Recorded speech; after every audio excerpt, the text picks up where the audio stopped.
I just swore I in the feel first. alive. I just swore in the first 5 seconds of the video, so I'm super fucking demonetized.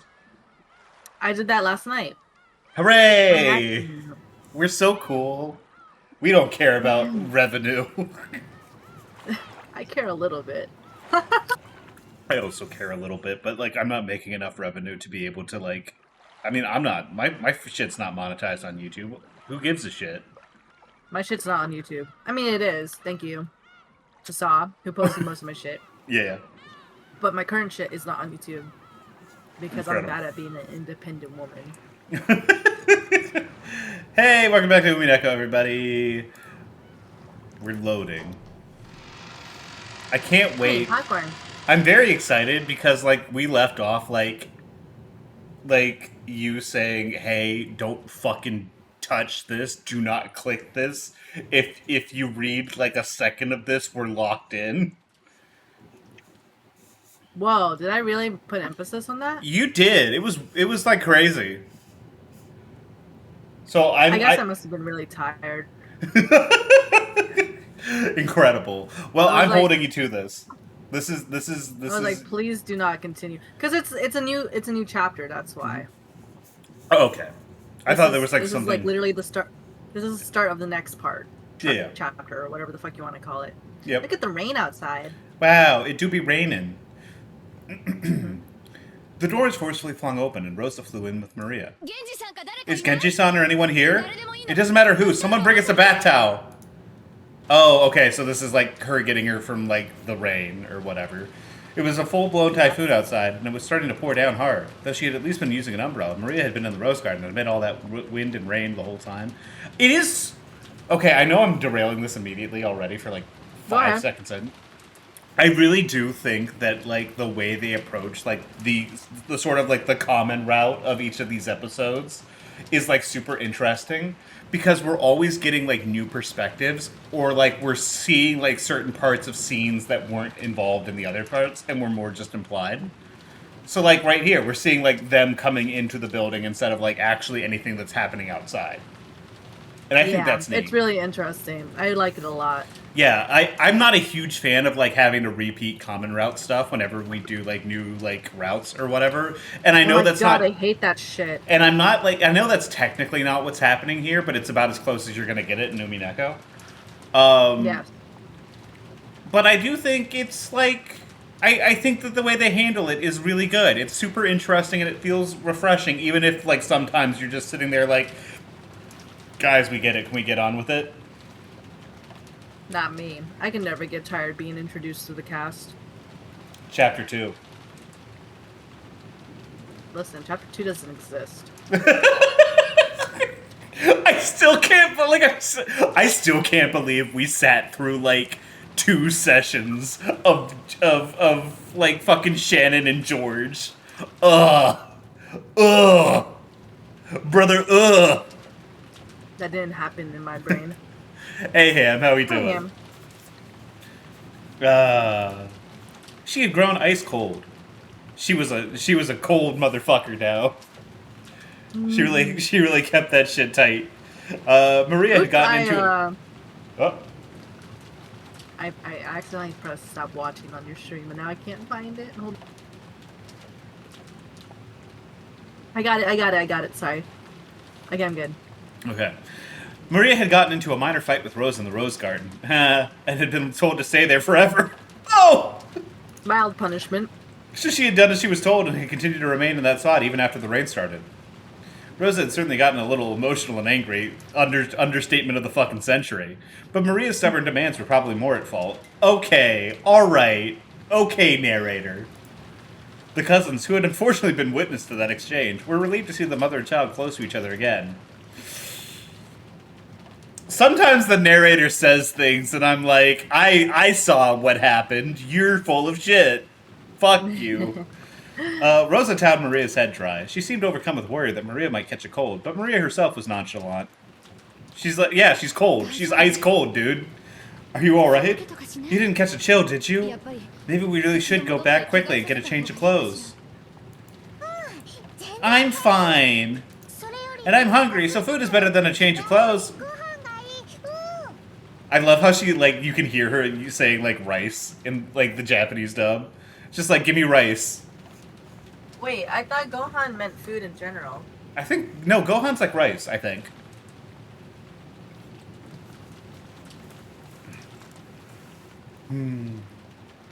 She stepped out of the room, and I'm not sure if I'm supposed to continue or not. I will continue. That she seems fine, Auntie Rosa. One of the things that I love the most about like Battler is that he has such like a genuine fondness for Maria.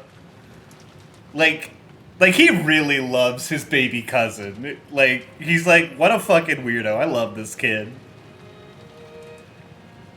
Do you feel like he's so relatable? Yeah, of course. I do think like I think Battler would be a really good dad, you know? I think he's just naturally good with children, mostly because he's very childish himself sometimes. You think his dad is a good role model for that? No. No, Which is really fucked no. up. Okay, so this is fucked up. I do kind of think that Battler's dad is like one of the best parents among the adults, aside from like the only one who I think could possibly be better is like fucking oh my god, why am I blanking on her name all of a sudden? Oh no. Oh no. Oh no. Oh my fucking god. Who are I've you lost talking about? Ava. I think Ava's like a better parent. Okay. Like Ava's like I think Ava has her flaws as a parent. I think she's a bit of a helicopter mom. To put it mildly. And I think Rudolph is maybe a little too absent, but I think Rudolph and Ava are probably the best parents among the adults. And I mean, saying that the bar is in hell, they're still not like great, but but I think but I do genuinely think Battler would be like like genuinely a really good dad. Not in my head. She's got to be all right if she's got that much bounce. It really is a good thing she had an umbrella. George would also be a good dad, but like in a much more boring way, if that makes any sense, you know? Like he's just like generically like too patient, like just like a fount of patience or whatever. Like so he's like a good dad, but he's no fun. Whereas like Battler is like a fun dad, you know? I think George is a good source of like comfort for Maria. And he's while a rock. Battler is also like a source of comfort in terms of like he entertains her like bullshit. Yeah. But he's definitely like between one and the other, he's the fun dad. George is like, I don't know. The dad you run to when you want to cry. I guess. Yeah, he is the dad you go to with problems. Battler is the dad you go to when you have a good time. Yes. Yeah. You never Congrats go to George. On becoming dads, George and Battler. Wow. Ironically, I think that oh god, what's her Jessica? I think Jessica is probably like would probably be like one of the worst parents among the You don't think she would be a good dad? I don't think she would be a good dad. I don't think she has I think she is kind of fundamentally and emotionally immature. And I think Battler is kind of emotionally immature sometimes, but he has like a little bit more like understanding about him. Whereas Jessica, I always get the impression that she's like she has trouble putting herself in other people's shoes, you know? I think Jessica acts her age.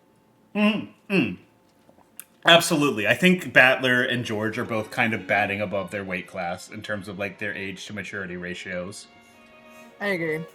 Maria, I think, would be a really weird mom. I don't know how to assess that. She's 6. She's like too young. Maria wouldn't be a mom. She would have a bunch of pets though. She would. She would not. She would be like, I want to live on my fucking witch estate and do witch stuff with all my cool witch familiars. What do I have time for a child for? Maybe I act as a mentor to like another weird girl who lives in the community. She would be a pseudo parent, I think. I was thinking she might be soaked to the bone. The fact that she was holding onto an umbrella is one consolation, at least. But Maria, even if you got an umbrella, you have to get some shelter if it starts pelting down like this. Got it? Little girls should never let themselves get cold. She's like, this is new information. I'm just learning this for the first time. She's making notes. She's like, little girls should never be cold. Yeah, like that ooh was her retaining information. That was her retaining information, ooh. It's alright, Jessica-chan. It's Mama's fault for telling you to stay there. It is. I'm really sorry. I'm really sorry. I'm a good girl?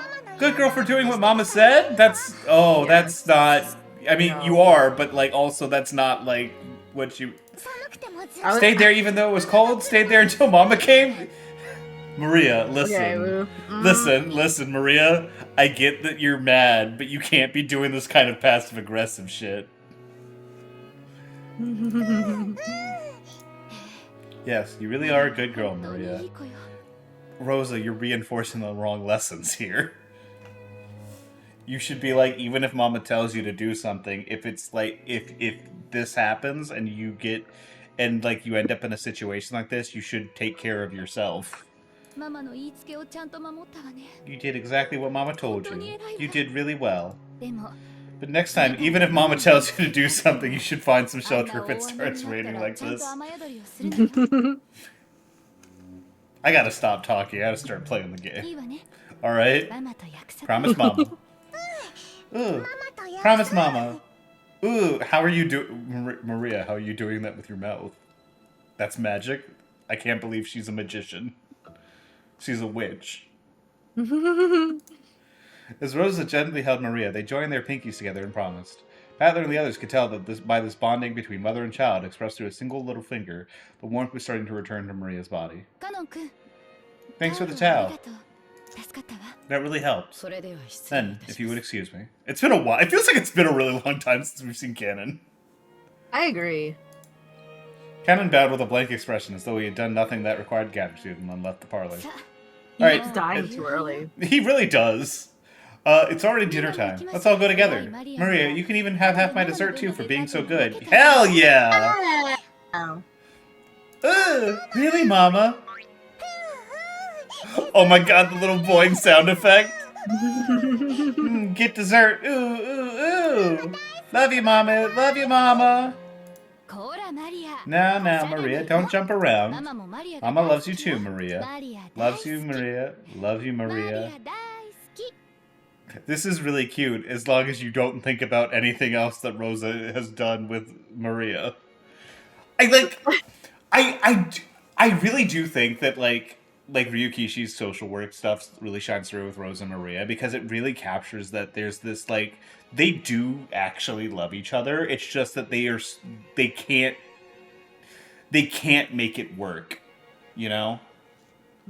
Like, and that, like, it's still clearly Rosa's fault, and, like, Rosa is the one to blame as the abuser in the situation, but you still show that there is still, like, a level of, like, a real loving bond between the two of them. I agree. She should still go to hell. Anyway. Me too. Love you, Mama. Love you, Dama.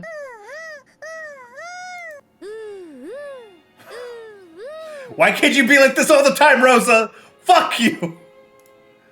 I know. Rosa and Maria looked really happy together. Even the cousins watching started to feel a somehow familiar warmth filling up their chests.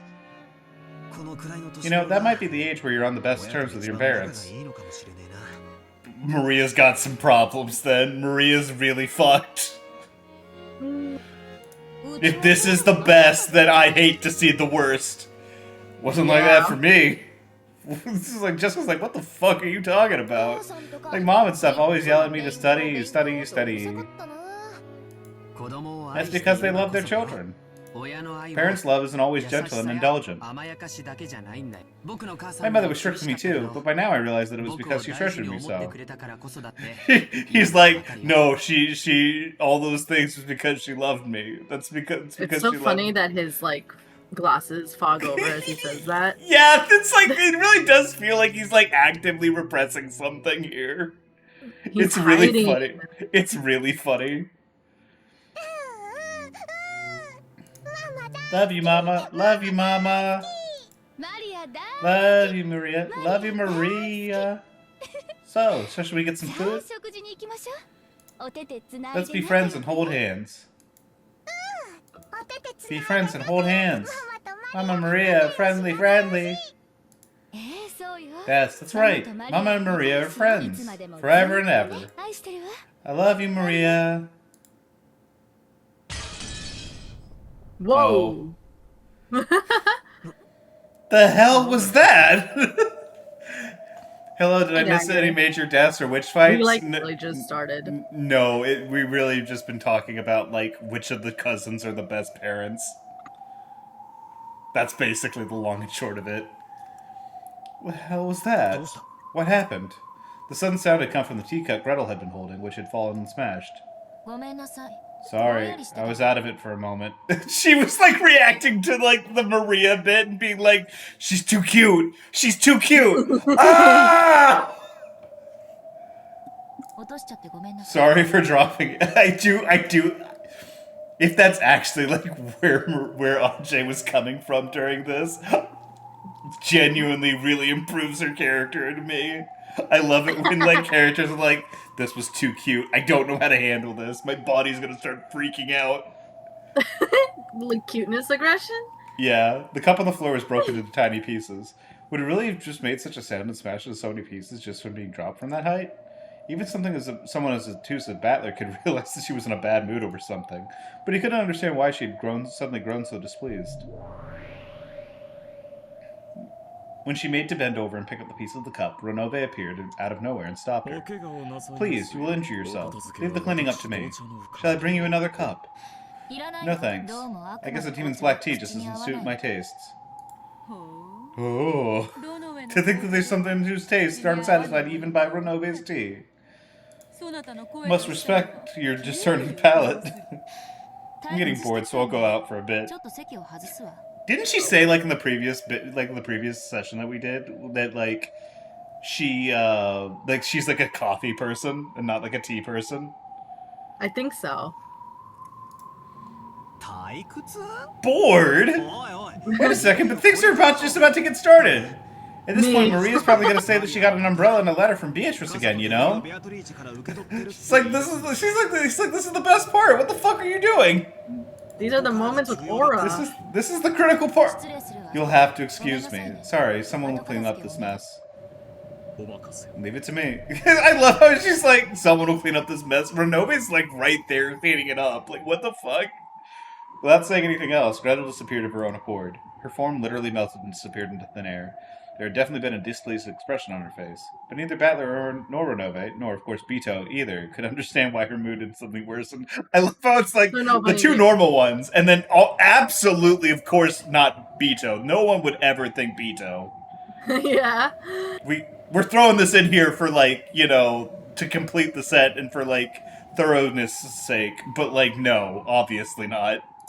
They could have just said all three of them. They had to specify. No, like they have to specify that. Like, of course not. Obviously, that would be silly.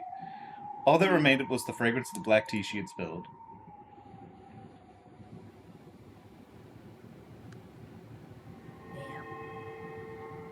Oh shit! Back to the real world. It felt very unpleasant. No, to be even more blunt, it made my skin crawl. Why are you so irritated, Anjay? Why? Isn't it obvious? Not to me. Anjay, you're asking like an autistic 8-year-old to like be able to read your emotional state and the reasons for it. What are you doing? You should know Maria better than this. Even Maria Onechan. Like, Maria, you're older than me. Yeah, but Shut up. Even Maria One-chan, with that blank expression on her face, irritated me. I held my hands palm up in the empty air, and from out of nowhere, a single book landed upon them with a thump. It was Maria One-chan's diary. Oh, it describes... Okay. So she's mad because Rosa beats her, but also they have this, like... Okay, I see what's happening. Yeah, obviously. Yeah, this makes sense. Mm-hmm. Even though there was no wind, the pages flipped and flipped without me turning them, and opened to Maria One-chan's world. Why do you think that I'm not happy, Anje? By thinking about it objectively. Objectively from your perspective, right? Damn, you're getting blown out by an 8-year-old, Anje. Damn, this sucks for you. Are you trying to say that the truth is different for me and you? Well, yeah, because, like, that's the whole point of your arc so far, dude! Truth changes its form depending on the observer. And observers from the future always overwrite that form. Anje, what do you want with my happiness? The pages of the diary were flipped through at greater and greater speeds. Then a brilliant light poured out from the depths of the diary, swallowing everything up and painting it over it all with white. Yeah. I love Umineko music. It makes me want to cry. Mm-hmm. Hello? Oh, hey. Moshi. Sorry, Maria. Mama has a mountain of work that needs to be urgently taken care of, so I'm going to be confined to my workplace for a while. Just the random candelabra with no candles in it is really funny. The aesthetics of it all. Mm-hmm. So fancy. I probably won't be able to come back home until late at night the day after tomorrow. Then what about the promise to go to the movies together on Sunday? Movies? Judging by Rosa's tone, she had clearly forgotten that promise. But Maria's response to that apology was an apology for asking. I'm sorry. Maria apologized for troubling her mother by asking that question. I'll stay home. I'll behave myself and wait. I'll take a bath every day and change my underwear. Nothing else, though. Only the underwear. I know where the money... I know where the money is. I know where the money is. Yeah, it looks so threatening out of context. What a perfect screenshot. Stop getting distracted. Yeah, sorry, I just got a message. It can wait. It's Umineko time. You're right. I know where the money is. I'll go to a different store every day.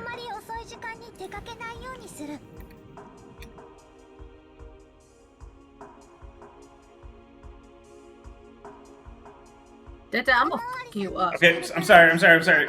If a policeman asks, I'll say I'm running errands for my mama. I'll go to a different store every day. I'll make sure not to go out too late. Jesus Christ, dude. He knows the drill. I'll say just like you told me to. That's right. You be a good girl. If you're good, I'll buy you a present. Listen now. Go to bed by 9 o'clock. Make sure not to tell your teacher, any grown-ups, that Mama hasn't come home. Jesus Christ, dude. You alright? Okay, I will. So, Mama, work hard, okay? Work hard, finish your work, and come back as fast as you can. I won't cry during the night and annoy the neighbors anymore. So, come back soon. Rosa, you beat this child! What the fuck is wrong with you? Well then, I'm busy, so I'll hang up now. Be a good girl and wait patiently. Don't do anything foolish. See you. Using a tone that indicated she was wrapping up the call, Rosa hung up the phone without waiting for Maria's answer. God damn, dude. Maria neatly set down the receiver and returned to the sofa. There sat the stuffed animal Sakutaro, who'd been watching TV with her until a second ago. Sakutaro was clutching the remote control to the TV. She had turned off the TV temporarily because of the phone call.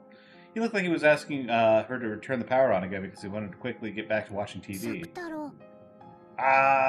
This is a really cute Maria. Cute. Yeah, the cute Maria fit. It's back. Let's go. It's so odd to see her without a hat. Did you want to watch TV? You don't want to watch anymore, Maria? If the entertainers team get all the questions right, they might turn everything around. No, that's enough TV. Again, Mama's busy with work and isn't coming home.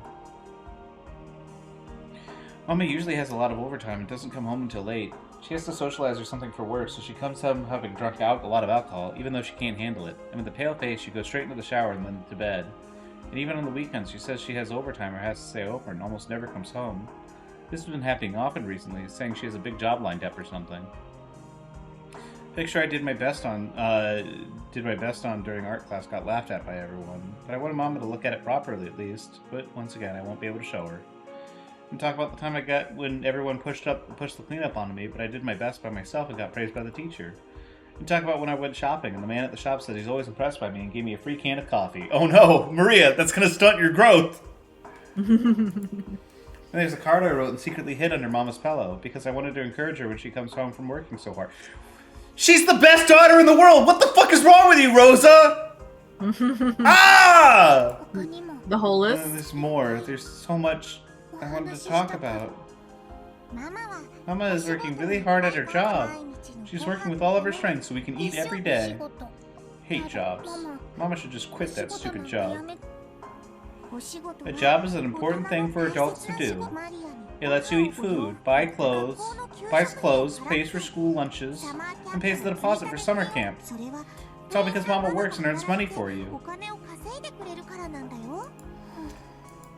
Don't need food, don't need clothes, don't need school lunches, and don't want to go to summer camp. It's not like any of the groups will let me join in. Just now on the phone, Mama promised that she'll buy you a present when she comes back from work, right?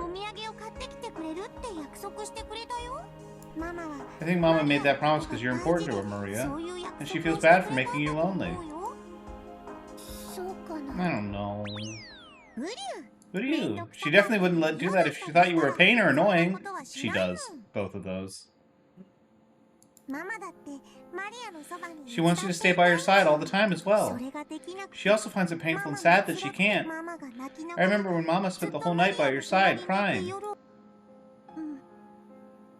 Yeah, don't understand why Mama was crying, but seeing Mama like that was so sad. I couldn't do anything but stay silent by her side. I remember the last thing Mama said then. She said thank you. She said that just by being by her side, you were her only ally in the whole world.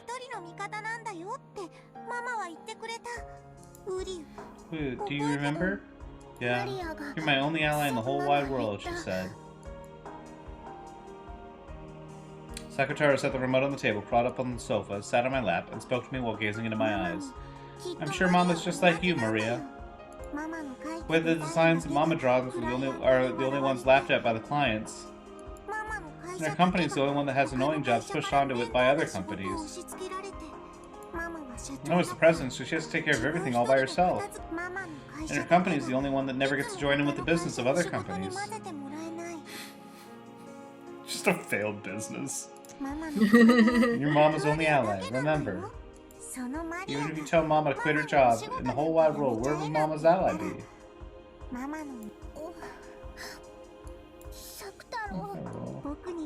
The only person I have in the whole world is you, and the only person Mama has in the whole world is you. What about you, Maria? I have Mama, and I have you.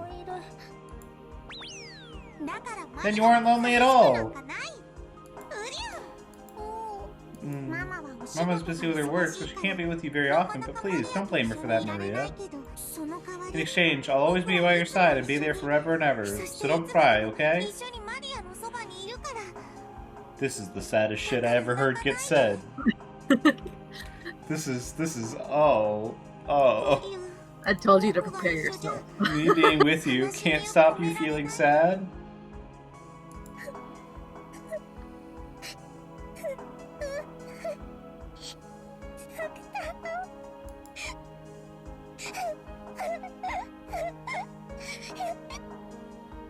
What happened to promising that you're not gonna cry and disturb the neighbors? He's crying very quietly. Uh-huh. Never mind. Uh-huh. Yeah? Yeah? Never mind. Bro, you jinx it. It's your fault. I made Maria cry. It's me. From the holes of Maria's heart, which she had been doing her best to seal up, drops of sadness finally drip down. Drip, drip. Plop, plop. Sniff, sniff. Drip, drip. Plop, plop. Even though the weekends where Mama doesn't come home aren't that rare a thing, even though this night wasn't especially more painful or sad than any other, Maria's tears poured down.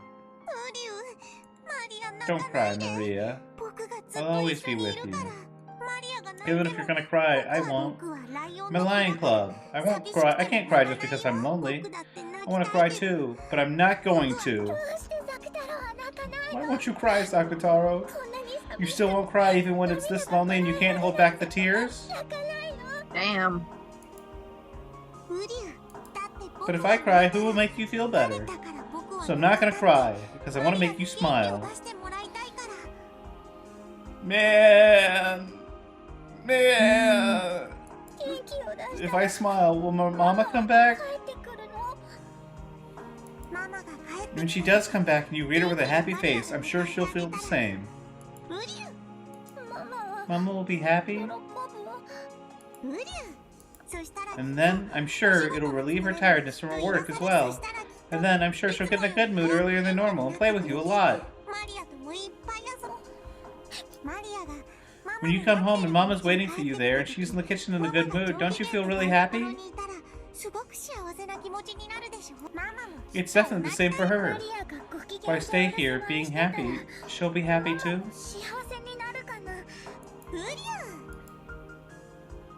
Sakutaro nodded deeply with his big head. No more tears could fall from Maria's eyes, because if she greeted her mama with his tear-stained face, her mama would probably get sad too. You know this already, Maria. You can't use the magic that creates smiles if you aren't smiling too.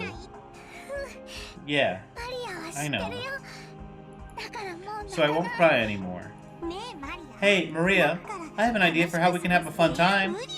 Can I tell you? What is it? Mama won't be coming home until late night Sunday. Why don't we have a pajama party in secret without Mama ever knowing? This is so cute. Look at her face. Maria's so fucking cute, dude. Look at her determined face.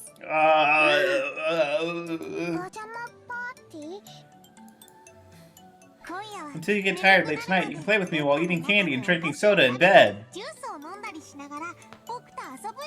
This is so fun. Pajama party. Yeah, that sounds fun. I don't have to go to bed at 9. Mama won't get mad at me for not going to bed. It's a secret between you and me, only for when Mama isn't around. So until you get sleepy, let's spend the whole night together having fun. I love you, Sakutaro. Let's eat jelly beans and try to guess what color we'll get next. Let's split open the peanuts and try to guess which half is the grandpa. What? Alright, that's gonna be in tips. Peanuts. When peanuts that have been removed from their shells are cracked in half, one half has a nub on the end with small leaves protruding from it. In Japan, young children who are sometimes told that the half with this nub is the grandpa because the leaves looks like a mustache. The other half, obviously, would be the grandma. Obviously. Yeah, obviously. Let's search for treasure in the closet. And so much and more. So much more. Wonder what it'll taste when we mix orange juice and melon soda. Oh no. I mean, I'm kind of curious. Wanted to try that once, but asked Mama if it was alright and she got mad. Let's try it out in secret from Mama. Alright, let's play a lot, laugh a lot, and blow away our tears with happiness. Don't worry, with me here, it'll definitely be fun. I'll make you happy for sure, Maria.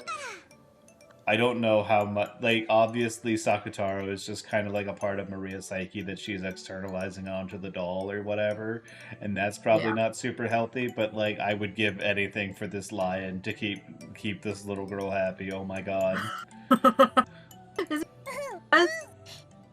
Oh my god, I forgot about the little bunny design on the thing because he's always covering it up. Yes, isn't it amazing? Ah! Yeah. I'm pretty sure that Rosa designs all her clothes. That's really cute. She should have that more business. I know it'll be fun with you here. It'll definitely make me happy. Thanks, Sakutaro. Won't cry anymore. Let's have a super fun time together, make ourselves super happy, and say welcome home with a smile on our faces when Mama gets back. Let's play and play tonight and get into a really great mood. Let's play a lot in a secret party that we can only have when Mama isn't here. Yay! If we're lively enough, I'm sure plenty of friends will come to play from Wonderland and Looking Glass Land. We'll have so many friends at that point, there simply won't be enough time left to feel bored. This is so cute. So fucking awesome. And then I started my pajama party with Sakataro and had fun until late into the night. I played by sticking my hand in the jelly beans without looking and trying to guess what color I would pull out. Sakataro had good intuition, got it right a lot. Partway through, I also achieved the brilliant feat of guessing right 4 times in a row. That is fucking pretty impressive, actually. I'm sitting here and I'm like, all right, damn, shit. The game where I split peanuts open and tried to guess what chaff would be the grandpa was easier than guessing the color of the jelly beans, so I got it right a lot. Sucking my salt-covered fingers was bad manners, but it was the yummiest part. I like both orange juice and melon soda on their own. I hope that by mixing the 2 favorite drinks, there might be a flash of light like alchemy, and a new drink that no one had ever tasted before would be created. I got excited about how, if it turned out really delicious, I call it Sakataro soda and sell it. But unexpectedly, it had a weird and disappointing taste. Oh. And the color was somewhat dull and boring. Maybe I shouldn't have been surprised that orange and green mixed together would make this. Too bad. I imagined that it would become a sparkling pineapple color. She's such an innovator. Mm-hmm. But it was awesome, fun night. If I'm having this much fun, maybe Mama will start wanting to come home too and unexpectedly appear at the front door. So I got the feeling Mama might suddenly come home. I went to the front door many times to check, but there was no way Mama would be able to come home when she was this busy with work. Oh. Rather than a feeling of loneliness, I just felt a little disappointed that I couldn't invite Mama to join in on such a fun late-night party. Next time I'll do this when Mama is around and let her join in too. Oh no. No, oh my Maria. God. No, Girl, Maria. this is supposed to be a secret. Even some things I don't think are yummy, Mama says are delicious. She might say that Sakataro soda is really yummy. When Mama comes back tired, I'll serve her some. Maria. More than anything, I wanted to at least write about this fun night in a letter and tell Mama about it. Hoping that these strong feelings of happiness would reach Mama too. Hoping that when Mama comes home exhausted from her job, which is always so tough for her, that I could share this happiness with her. Hoping that when Mama comes home late Sunday night, almost certainly tired, I could make her even just a little bit brighter by sharing this happiness. I softly placed that letter on Mama's desk. To Mama, good job with your work again today. Some of my happiness for you to share. From Maria. Then I decided to give a present to Sakataro for proposing this wonderful night. A small red scarf that I had found when searching for treasure in my closet. Maria was still very young. Her mama had knitted this tiny, tiny red scarf for her. Maria was embroidered on it with knitting wool. Oh my god, is he getting an upgrade? She softly wrapped that scarf around Sakataro. It really suited him, accessing his yellow with red very well. Ah! Uryu. This is so cute, dude. Isn't it? Does it suit me? Sakataro looked embarrassed as he wore his first ever present. I can't wait to see this medal again in some other character's design and be like, oh my fucking god! I know how this shit works. Yeah, it really suits him. Sakataro, thank you so much for everything. It was so much fun tonight. I can't even remember why I was crying. Let's always stick together, okay? This all happened because Sakataro didn't get to come to the island. The whole thing. This shit would have they would have just gone home if Sakataro was there. He would have handled it. Oh. And let's always play and laugh together. Love you, Maria. Me too. Love you, Sakataro. After playing so wildly, my room was a mess. Maybe I played a little too much, but I'm tired for today, so let's sleep together now. And tomorrow we'll clean up together and welcome Mama home with a clean room. Okay, Sakataro? Uryu. See? See how happy I am? See how happy me and Sakataro are? Is this your happiness, Maria One-chan?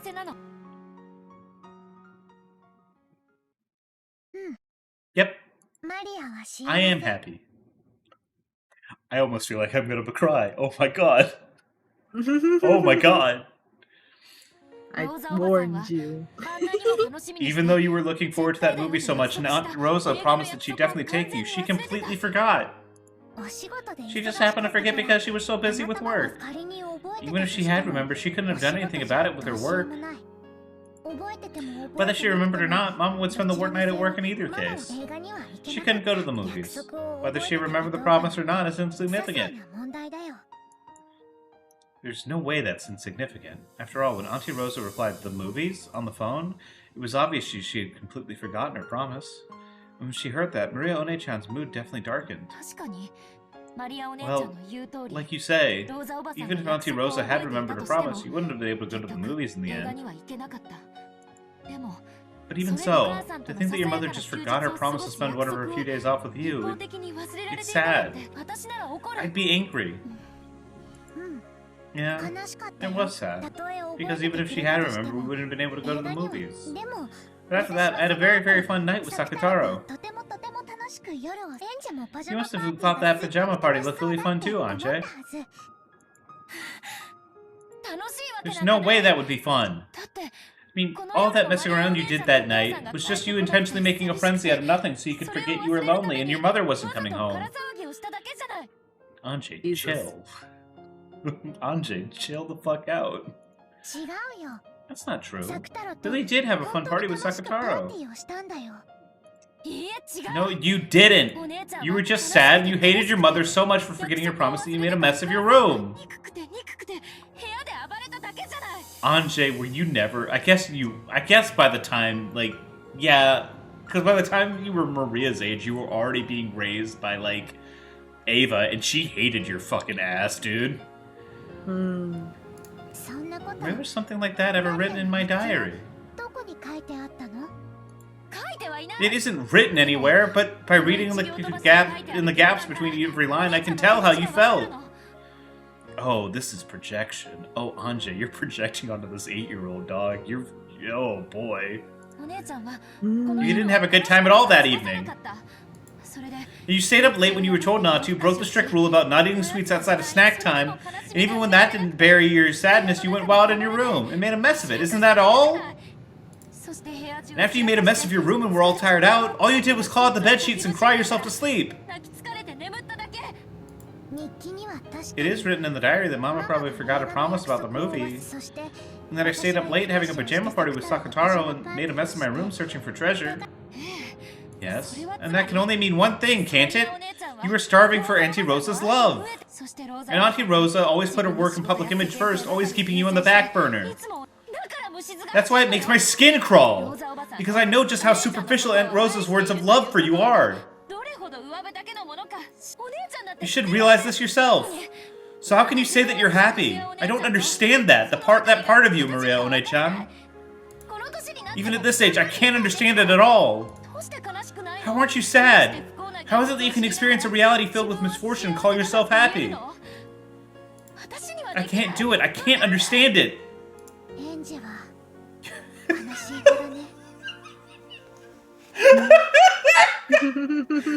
You were a sad kid, Anje. Yo, you're getting fucking blown out by an 8-year-old, dude. You gotta... Yo, it's over. Holy shit. I don't get it. Why are you pitying me? Even though a fact about a really fun pajama party is written in my diary, when it's observed by a different person, it looks like that same fact takes a different form, huh? I remember talking about this with Berncastel. Truth is indeterminate and changes its form every time it's observed. But the way it's perceived, in other words, depending on the person who perceives it, a single truth becomes different truths. And truths of the past are painted over by truths of the future. In this diary, I wrote that what happened that night was very, very fun. You described the events of that night as something very happy. And yet, when you read the diary, you read the events of that night as very, very sad. Even though you described it as happiness, I read it as something different. Aww.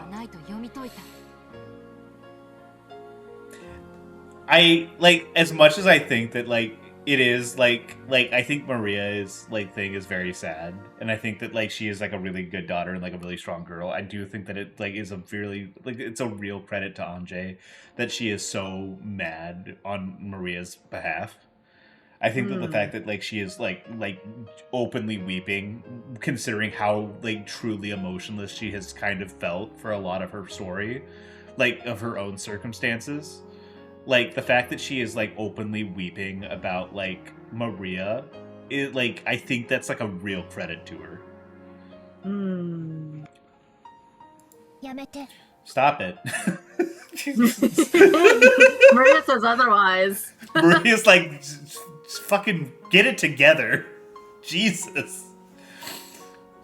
Stop it. Stop that. Just cut it out. This tells of a happy night. This is the truth of that night. Don't apply your headcanons to me. Please, don't take this happy truth and paint over it with a new and different truth. Does this make you happy, Maria One-chan? Yeah. Happy. That's why I feel so sorry for you, because you can't feel happiness in the same situation. Both she back then and I now had the same friendless and lonely situation.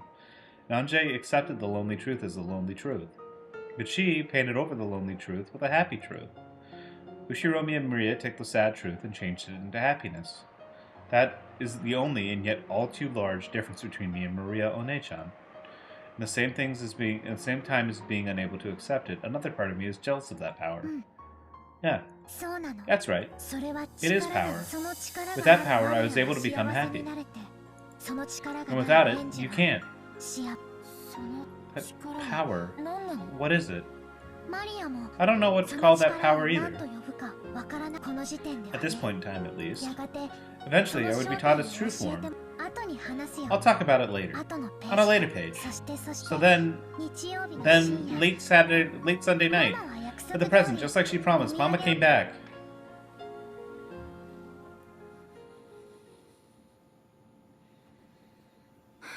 I'm back. Mom, welcome home. Mama came back. Mama came back. Waiting to greet Rosa, she returned home all tired out. It was Maria, holding Sakataro in an unbelievably good mood. Rosa's worn-out expression was surely due in least part to actual fatigue, but also partially because she was sick and tired of having Maria cling to her and loudly whine and sob after being left alone in the house for a few days. However, when she was welcomed by an unbelievably happy Maria, and discovered unbelievably that her fears had been unfounded, Rosa couldn't hide her surprise. What's going on, Maria? I think it's so funny that she has this sprite where she just looks so bad. She's so like fucking ugly. It's the ugliest I think a character has looked in this game, which is crazy. I know. Like even Beatrice's most psychotic expressions don't hold a candle to this one in terms of being like off-putting. Deserved. Mm-hmm. You're in a great mood, aren't you? Is someone here? It was just strange enough to make Rosa think that a friend might have come over and that she had come back home in the middle of them having a good time playing together. But there was no other shoes by the entrance. Even though Maria was in such high spirits, she was home alone. At first, Rosa was suspicious that this unexpectedly good mood might have had some kind of unwelcome underlying cause, but that really was a needless fear. It really did seem that Maria had actually stayed home in a good mood. Even if Rosa's heart had been as cold as a rock, after being welcomed with a smile like this, Rosa started to honestly accept that smile, and a smile rose to her own face automatically. In that smile, you could see none of the weariness caused by being unable to return home for several days. Maria kept talking about what a fun time she had had playing with the stuffed animal Sakutaro. Rosa hadn't really imagined the stuffed animal she had gifted her would be like so much, so she couldn't hide her pleasant surprise. I see. So you and Sakutaro were having fun watching the house together. Well done, Maria. I have presents for you and Sakutaro for being so good. Presents! Presents! Ooh, I wonder what they are. I wonder what they are. Maria had started jumping around with Sakutaro. There were two presents. One was a Western cake assortment. It contained different kinds of Scotch cake. It looked to be very high quality. Maria was more interested in the other one. The other one was an even bigger box, and it was pretty heavy. Open it and have a look. They might become new friends for you and Sakutaro. Who knows? Wow. What's this? What's this?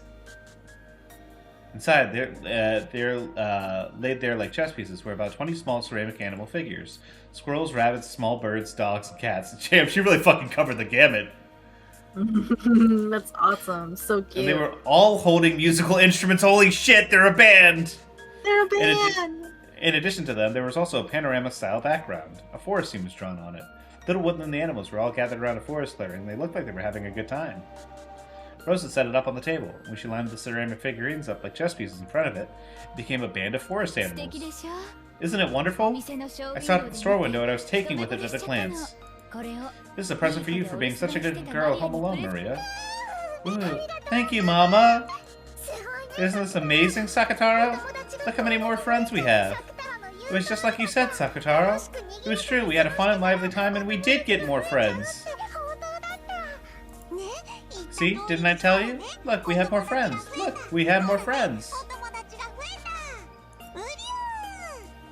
Relieved that her gift had been appreciated, Rosa suddenly remembered that she was filled with several days of weariness. Mama, you worked really hard. You should go take a shower. If you take a hot one, I'm sure your tiredness will go away. Want to take a bath? I'll choose what to put in the bath today. Thank you. Move your mouth, dog. But it's already late, so you get ready for bed. Mama's tired, so I'll just take a shower and go to bed right away. I have to get up early tomorrow. Yep, okay. Here, Mama, I'll take your coat off for you. No, really, I can do it myself. Thank you. Your coat is full of smells from the outside.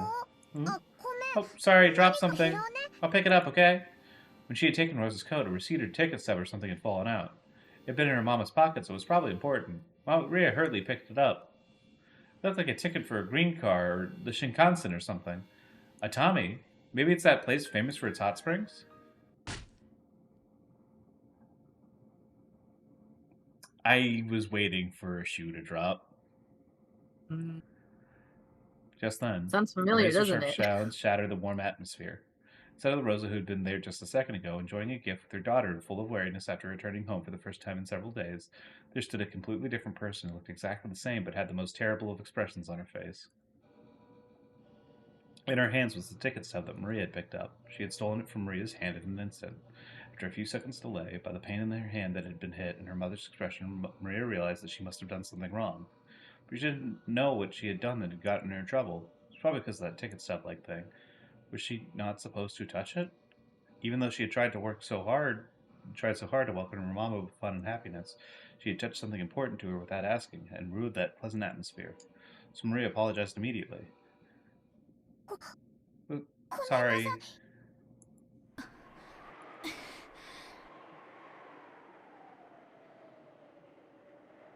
Was Rosa off playing around at Atami, leaving her daughter alone?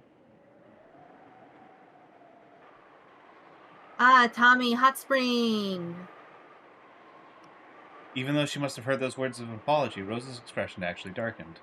Maybe those words had been undesired? Maria didn't know what to do and cautiously watched to see how her mother would act. Then, even though it should have been in such an important ticket stub, Rosa crunched it up and hurried off to her room. Maria didn't really understand what she had done wrong. I must have done something I shouldn't have. That paper must have been something important for Mama's work. And I touched it without asking. You didn't do anything wrong, Maria. So look how happy we are tonight as well. Yeah, happy. When Mama takes a bath and clears her head, she'll go back to being the normal, nice Mama. So you mustn't worry about it. Uryu. You're right. Mama's tired too, after all. Mustn't worry about it. We're so very happy tonight.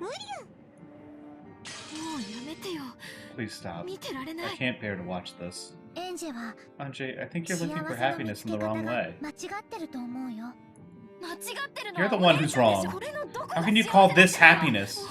It's too painful for me to even watch it anymore. What is? That Mama suddenly got mad? This happens sometimes when people get tired. Condemning a person because of a momentary misplaced emotion isn't very adult of you, Anjay. I mean, Maria's not wrong, and I do think it's funny that Anjay keeps getting blown out by a child. This is really sad. She's a natural girl boss. Mm. I can't believe I'm hearing this from a 9-year-old. That's not the problem, is it? The ticket stub you picked up was clearly strange. No, there was nothing strange about it and has nothing to do with the happiness of that night. Auntie Rosa called you saying she'd be staying over at work because of her job, right? Why at Tommy? Isn't that what you call a vacation? It means she left you behind and went on vacation, doesn't it? You don't normally go on vacation by yourself. Even if that was a ticket for a Tommy, that alone doesn't make it proof that Mama lied and went on vacation, doesn't it? It could, like, she could have some business over in a Tommy. I mean, I'm not saying that that's impossible, obviously, but like, ugh. She lied on the phone, changed her expression like that, and grabbed it from you. What more proof would you want? It might be from a business trip long ago, right? Or maybe she just happened to pick up some trash or something and put it in her pocket. Might even be a receipt from someone who works for her who went on a business trip. In that case, it was important for her work. It wasn't a toy, so I can understand why Mama took it away. This evidence you're talking about is nothing more than circumstantial evidence. Imagination and delusions. I don't know why you're interpreting it so that my relationship with Mama is bad. I'm the one who doesn't understand that you can interpret it in a way that's so convenient for Aunt Rosa.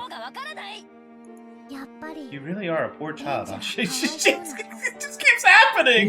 It's like she just keeps like every once in a while I feel like just Maria just like reaches up and like pulls out a gun and like just shoots Anjay in the middle of their conversation. And it just goes on like she didn't do anything. There are fragments that could make you happy. So many of them scattered all about your feet and you can't find them. Instead, all you find are the unhappy fragments and you keep getting hurt over and over. She is. This child is so strong, dude.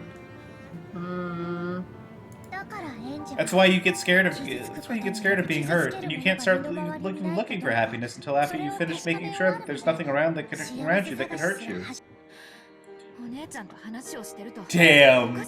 Oh man, that was a lot. That was. Holy shit. When I talk with you on Chan, it gets hard to tell which one of us isn't making sense. You know what? There are lots and lots of both happy and unhappy fragments, and the world is filled with both kinds. So people who can't find happiness right beside them won't be able to find it no matter where they go looking. Like Tiltil and Miltil searching for the blue bird. Yes, the story did have that moral. You're the complete opposite, Anjay. You're searching for a world without a single unhappy fragment. But even that's the same as the bluebird. So you'll be unable to find your own happiness for all eternity. Battler's Hansel, isn't he? Isn't he the bluebird? Give it a rest already. In any event, I got the point that night. I got the point that a night of happiness was wasted because of a single scrap of paper that fell from a coat. It's scary, isn't it? That a single scrap of paper can do that. In that case, maybe the power to get happiness back can also lie in a single scrap of paper, don't you think? Maria. Just when she had finally been able to bond with Maria after so long, Rosa's face twisted with a mixture of anger, sadness, and a fierce self-hatred as she flew into her room and closed the door. I do think exploring once again, I do think exploring Rosa, like, through the lens of, like, her own self-hatred for, like, her actions and, like, the causes of them. And, like, I think Umineko's really good because it doesn't shy away from, like, nasty subject matter. And like it doesn't shy, like even more than that, it doesn't shy away for showing like a very sort of unbiased and like unvarnished look at like a person, like all the good parts and the bad. Like Rosa is clearly like not a good person. She beats her daughter and she like has like all this like she's not she's not really good at her job. She's not like super competent. She doesn't do well. She maybe does stuff irresponsibly and like doesn't make good decisions. But she's also like a victim. She's also somebody who is like manipulated and left, and someone who is reminded of that constantly whenever she looks at her daughter and loses control of her emotions easily and like inevitably takes it out on her daughter. as like both a symbol of like the mistakes that she's made and like the manipulation that she's felt. But also like we show that like how much she hates herself because she can't help but doing it. And I think that Mm. that sort of very honest look and like very sort of like unvarnished and unbiased look at a person is like there's a lesson in that of itself. Like people are good and bad. They're not all one thing. I Mm. think that's a super important lesson to take away from stuff like this. And I think Umineko does a really good job of showing that. Mm. Maria's Tari had stuck her into her chest more sharply than any knife. Then she noticed a cute envelope placed by her study table. Oh, she's gonna fucking kill herself. Oh my god. It was probably something that had come with a girls' magazine. To Mama, some of my happiness for you to share, it said. She took it, hesitated, opened it, and read what was inside. Then, after dotting the surface of the paper with 2 large tears, she flew out of the room, hugged Maria from behind as she headed for the bathroom, buried her face into her daughter's back, and cried. Oh, sorry. Yep, there we go. And realizing that she was the one who should truly be saying sorry, she apologized to her, and Maria asked why. She gave no answer. See? Already made up. A little thing like that was absolutely nothing to worry about because of the friendliness between Mama and me. This shit's getting me. Jesus. Your happiness is too painful for me. I understand your feelings more or less, Anja. Until I realized my power, even I was just like you, a sorry child who could only find fragments filled with misfortune. What is this power? It's magic. This power that I don't have, but you do. And you're saying that me not having it is the reason I have misery and you have joy? Just what is this thing that you can't describe except with an abstract word like power? Yeah, that's what you want to know, isn't it, Anje? That's why you've been reading my story all this time. Of course I'll teach you. The secret to that power. And I did teach you about it long ago, when you were really little, you know? Did you forget? Don't worry, you'll be able to remember. No, she. She will teach you. She? Who's that? I shall teach you in Maria's place. God damn it, oh no, Beto! Oh Lord. Beatrice. The power that Maria has, but you do not. Yep. Power that I have, but you do not. That is magic. God, I love Umineko's, like, interpretation of magic as a sort of, like, it's positive thinking, it's luck, it's a miracle, it's risk taking, it's so good. Oh, it's so good. Look how cute they are. They are. Maria and Vito said it together. They're so cute together. I love that, like, no matter... I think it's, like, one of those things, like, no matter how fucked up Vito gets to, like, other people, she just can't bring herself to be mad at, like Maria. Mm-hmm. Wait a second. Wait a fucking second. Yeah. Look at, like, Maria... Look at, like, Vito's, like, little, like, bumps of her braid, like, her braid bun thing. It looks just like fucking Sakutaro's mane. Son of a bitch! Son of a bitch, it was Beatrice the whole time! Fuck! Ah!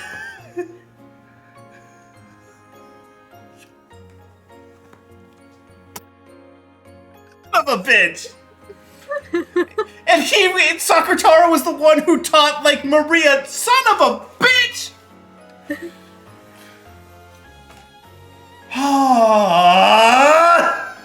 I love Umineko. This game's so good. I feel like I'm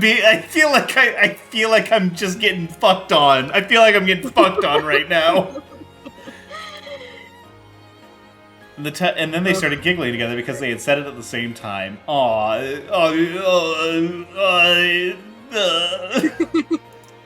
It was an innocent behavior, which seems somehow unlike Bito.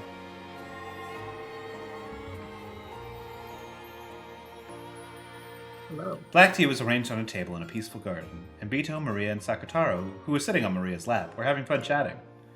Why are you talking to yourself, Bito? Oh, I see. So he's called Sakutaro. And your best friend, you say? It's nice to meet you. My name is Sakutaro. Yeah, fucking, I see this shit. I see it's the exact same shade of brown. Fuck you. Sakutaro is shy, so he's nervous right now. Ah, it's okay. Beatrice is my wonderful friend too. Are your friends my friends?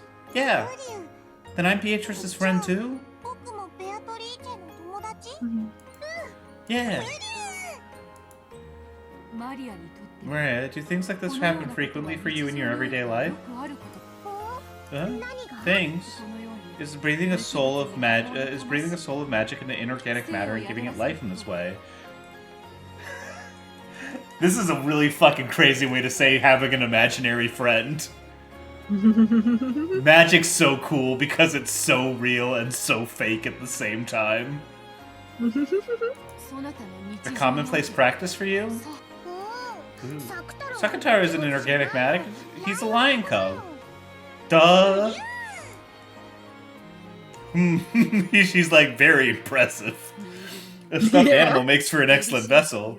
Therefore, when it is spoken to by an innocent child without toxin, it is not uncommon for a spirit to take up residence within, in an attempt to respond to them. According to Beatrice, when a child plays with dolls, the dolls sometimes gain an actual will and converse with them, in rare cases even moving on their own. However, the power that they can imbue into such a vessel is very weak due to their innocence. If even a tiny bit of the toxin from a human's common sense gets involved and tells them there's no way a doll can talk or move, it instantly reverts to being an ordinary, non-speaking doll. It's an imaginary friend. God damn it, I love this. This is so good. However, this Sakutaro stuffed animal of yours is different. Sakutaro is a stuffed animal, but he's not just a stuffed animal. Lion the cub.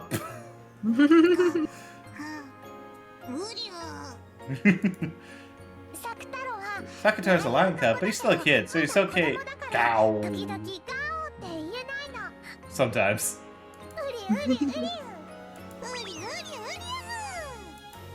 Beatrice let out a sigh of admiration as she gazed at Maria, playing around with Sakutaro at the table loaded with tea. How incredible. This Sakutaro, which, with a core of cloth and cotton vessel, has completely manifested into the human world. He has his own character, talks with his summoner freely, and even moves by his own will. And what's most surprising is that you did not summon him by name as a being from another world, but created him out of the Sea of Zeros. After that, Maria boasted to Bita that Sakutaro wasn't her only friend, and that when she went home, there would be plenty more of them. She claimed that there were other similar stuffed animals and dolls who, like Sakutaro, could talk and move at their own will. It was something natural to Maria. It was natural for stuffed animals to talk, move, and become her friends of their own free will. When she heard Maria speak of this in that way, Beatrice, as a witch, felt a respect bordering on awe. Man, I love Beatrice's and Maria's relationship so fucking much, dude. It's gonna be really fucked up when Maria starts killing people, but I'll support her. Why is she killing people? You know she's gonna be killing people. She's a witch. Witches just be doing that shit. Maria, without a doubt, this power of yours is magic. It's magic. But I'm still a witch apprentice. I'm not able to use magic yet. No, it is magic indeed. Yeah. You may be an apprentice since you are unable to use it in full awareness of this fact. But even so, what power this magic has. The manifestation of your friend Sakutaro is an excellent proof of that. Manifestation? In your case, it may even be fitting to call it creation. A piece of inorganic matter that would have no soul at all in another's hands has a soul imbued to it through your magic. Furthermore, you are using strong power to keep it tethered to the human world. In this era so filled with a toxin that denies magic, maintaining the magical power necessary to manifest a being to the degree that it can exist as an independent life form is not easy, even for me. It isn't hard to create soulless beings in any number. However, creating a being with a soul is very difficult. Bito declared this definitively. Don't really understand what you're saying, Bito. You're saying Sakutaro is amazing? I'm saying that you and Sakataro are both marvelous. Oh, you may feel proud. Yes, that which Kinzo desired above all else seems to dwell most strongly within you. Don't have a clue why you're praising me so much, right, Sakataro? What is truly admirable is not only that you have caused a soul to reside inside a stuffed animal, it is the fact that by that act, you have changed your own worldview. Your power to create something from nothing is beyond exceptional. It is simple to make 100 from 1. However, creating 1 from 0 is not easy. When you become a full witch, you may not only be a match for me, but might even grow into a great witch that I must acknowledge as superior. Damn! You're like, damn, this 9-year-old's cracked. She might even be better than me. She's got potential. Yeah. The Witch of Origins, perhaps. I, too, am greatly looking forward to your future. Pietro said I had talent as a witch. Isn't that great, Maria? Vito, thank you for praising Maria. There is no need to thank me, Sakataro. That red scarf truly suits you, and I am envious of the talent with which your master enabled her to create a friend like you. Thank you for complimenting my scarf. I got it as a present from Maria. I really like it. And its size is truly as if it was created just for you. Yes, in light of this, I see that I too must also give my new friend some kind of present. Ooh. Vito, you're giving Sakataro a present? I'm going to make him an anime boy. A gift from a witch must be something with magical power, of course. In that case, so that your friend can remain your friend from all time and so that you can have even more fun playing with him, I shall give Sakataro my magic power. She says no! No! It should allow him to achieve an even stronger manifestation. Oh god, he is! I'll be able to have more fun playing with Sakataro. No, Sakataro's so cute! No! How? What could it be, Maria? Is it something scary? Don't worry, Vito won't do anything scary. Clueless. Clueless. Right, Beatrice? I am certain he will like it. Let us see. Then, yes, in order to achieve a stronger manifestation, a stronger image will be necessary. Well, what to do? Vito folded her arms and thought about what she could do to please him the most.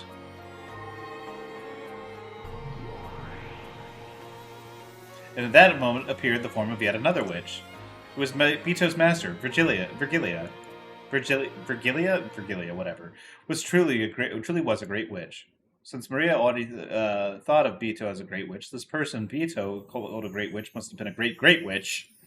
According to Vito, not even she could hold a candle to this witch when it came to magical power. My, I thought I heard some cheery voices. What a fun tea party this seems to be. Oh, Master. Perfect timing. Why don't you take a look at this lion cub? I hear he's Maria's new friend. What an adorable little lion. I wonder if he can greet me. Hello, nice to meet you. I'm Sakataro. Sakataro got back down onto Maria's lap and greeted Virgilia with half his face poking out over the edge of the table. He seemed to be very nervous since this was a witch that even Vito called Master. What a lovely name. As a reward for giving such a good greeting, here's a sweet for you.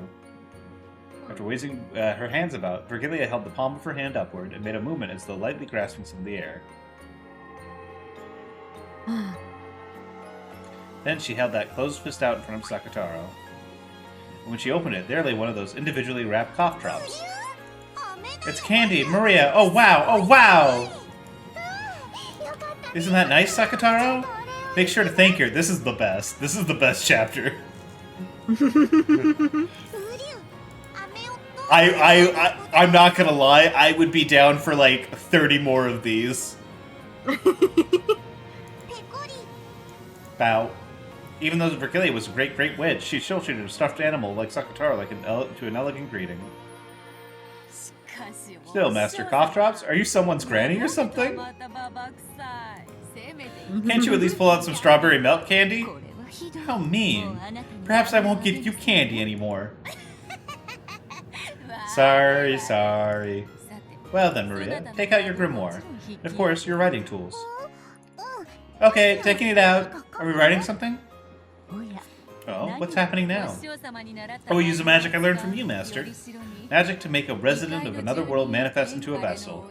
I think that by applying this, I might be able to further strengthen the power of manifesting this friend of Maria's. I think it's not that despite putting Maria through a goddamn murder party, Bito still has a healthier relationship with Maria than Rosa. It is, yeah, 100%. Because, like, she was never really fucking with like, Beatrice, like, she was never fucking with Maria. Yeah. Just, like, all of her family and friends. And then she was like, well, we're going to the Golden Land, so, like, that's better. Shit, because she knew. I want to give her that as a gift to Maria and her friend. I see. It shouldn't be that difficult for a being that is already manifested. This seems like it will turn out to be a wonderful gift. Well then, I shall offer what modest help I can. I shall be signing this magic personally as a witness, Master. That is greatly encouraging. Rejoice, Maria. This shall be a wonderful gift. What's happening? It isn't scary, is it? I'm not going to turn into an animal boy and stop being so cute and adorable, right? Is it? Don't know. But I don't think it's scary. Wonder what it is. Exciting, huh? Vito borrowed the grimoire from Maria's handbag and majestically ruffled through the pages. Then, finding an empty page among those magic circles drawn on them, she flattened the book out. After staring at Sakataro with a smirk, she suddenly started darting her pen across the page. It was something written like a written proclamation made by witches to a higher order world. Magic, which would take effect by Beatrice writing it and Virgilia giving her signature as a witness. Maria didn't understand what Bito was doing at first, but partway through she figured out the wonderful magic power of this document and her eyes began to sparkle. What is it, Maria? What's he drawn? Sakataro was on her lap, so he didn't know what was being written up on the table. But even if he had seen, Sakataro probably wouldn't have understood. It's amazing, Sakataro! Wait a bit. Almost done. Almost done. Bito, that's awesome! Bito, that's awesome! When it comes to writing documents of power, this child's talent is splendid. I expect you could even work as a secretary in the Netherworld. You could probably be some demon secretary. What a high praise. How's this? It should be passable. After she completed the thing which she had been so intensely concentrating on, Bito looked over the document again from a distance. It seemed that she was fairly satisfied with her work, and Maria, upon also peeking at it, let out a cry of wonder. It's amazing, Bito! So cute! Anime boy. I know how this fucking game works. I know better. By the name of the Golden Witch Beatrice, I hereby acknowledge Sakataro, Maria's child. Master, if you would sign as a witness? Yes, yes. By your name, I stand witness to and acknowledge this oath. It is done. Virgilia signed, completing the proclamation. It was a powerful document that proclaimed to the beings of a higher world that Sakataro had most certainly manifested in the human world. Sakataro, created by Maria, had received the recommendation of two witches, Beatrice and Virgilia, and in this very moment, the higher world had accepted his existence. So us, just saying, hey, this dude's real. That was a great magic of manifestation. According to Bito, it was apparently an incredible stroke of luck that Virgilia had been here, because the power residing in the proclamation would change drastically depending on the number and the ranks of the witches signing it. Virgilia in particular had many friends in the higher world, so her signature gave the proclamation power which Bito's couldn't even compare. By this proclamation, I accept thee, Sakataro, as an individual with thine own sense of self, and I welcome thee as a friend in accordance with the Treaty of Mariage Sorcerer. Henceforth, Sakataro, thou art our common friend, and as a gift I shall bestow upon you a form appropriate to that status. Accept it. With the grimoire still open to the page of the proclamation, she turned it around and handed it to Maria. Maria showed it to Sakataro on her lap. When Sakataro beheld that proclamation, his body made of cloth and cotton, he felt something hot and bright begin to dwell. Even as he looked around, nervous at the sensation that he had never felt before, that power strengthened, and eventually a bright light completely swallowed him up. Goodbye. Goodbye, Sakataro. Hello, anime boy. I can't believe Sakataro is evolving. Yeah. They gave him a rare candy. Aw, damn it. This isn't as good. This is worse. No, it's not. This is worse. I'm sorry. This Baby kind of chain, sucks. This kind of sucks. I'm not gonna lie. I'm sorry, guys. I agree with you guys. Sakutaro, no! Don't worry, he does go back like occasionally to his original form. He's not always like this. Thank God. There, Maria's friend Sakutaro held a new form and existed. You're cute, Sakutaro. Really cute.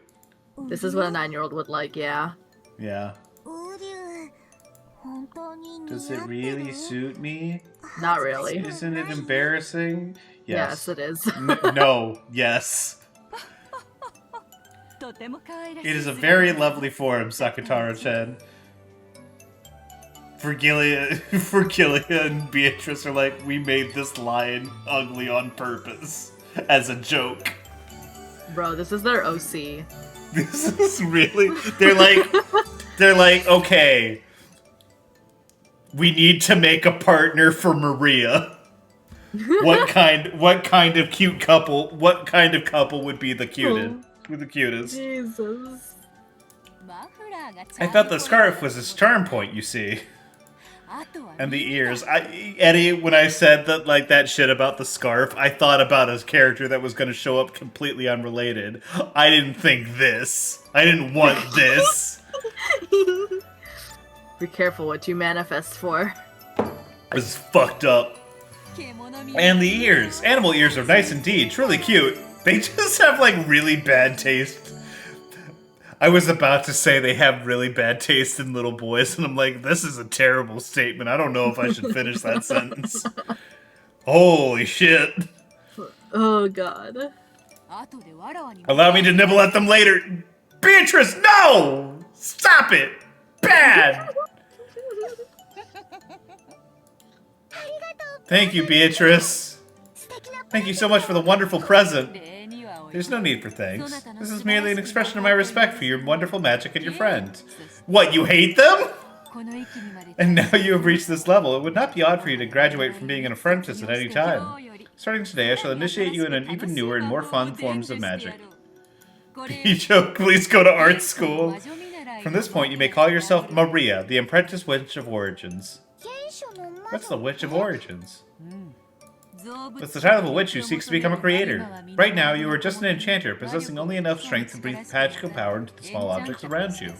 But after 100,000 years of training, it is not unthinkable that you could create not just your own system of magic, but even a galaxy. The talent of the Witch of Origins is very rare. Even though everyone has it when they're young, no one can continue to hold on to it. This title is also proof that you have not lost your untainted heart. I love how it's just this is magic confirming that Maria is the best. True. True.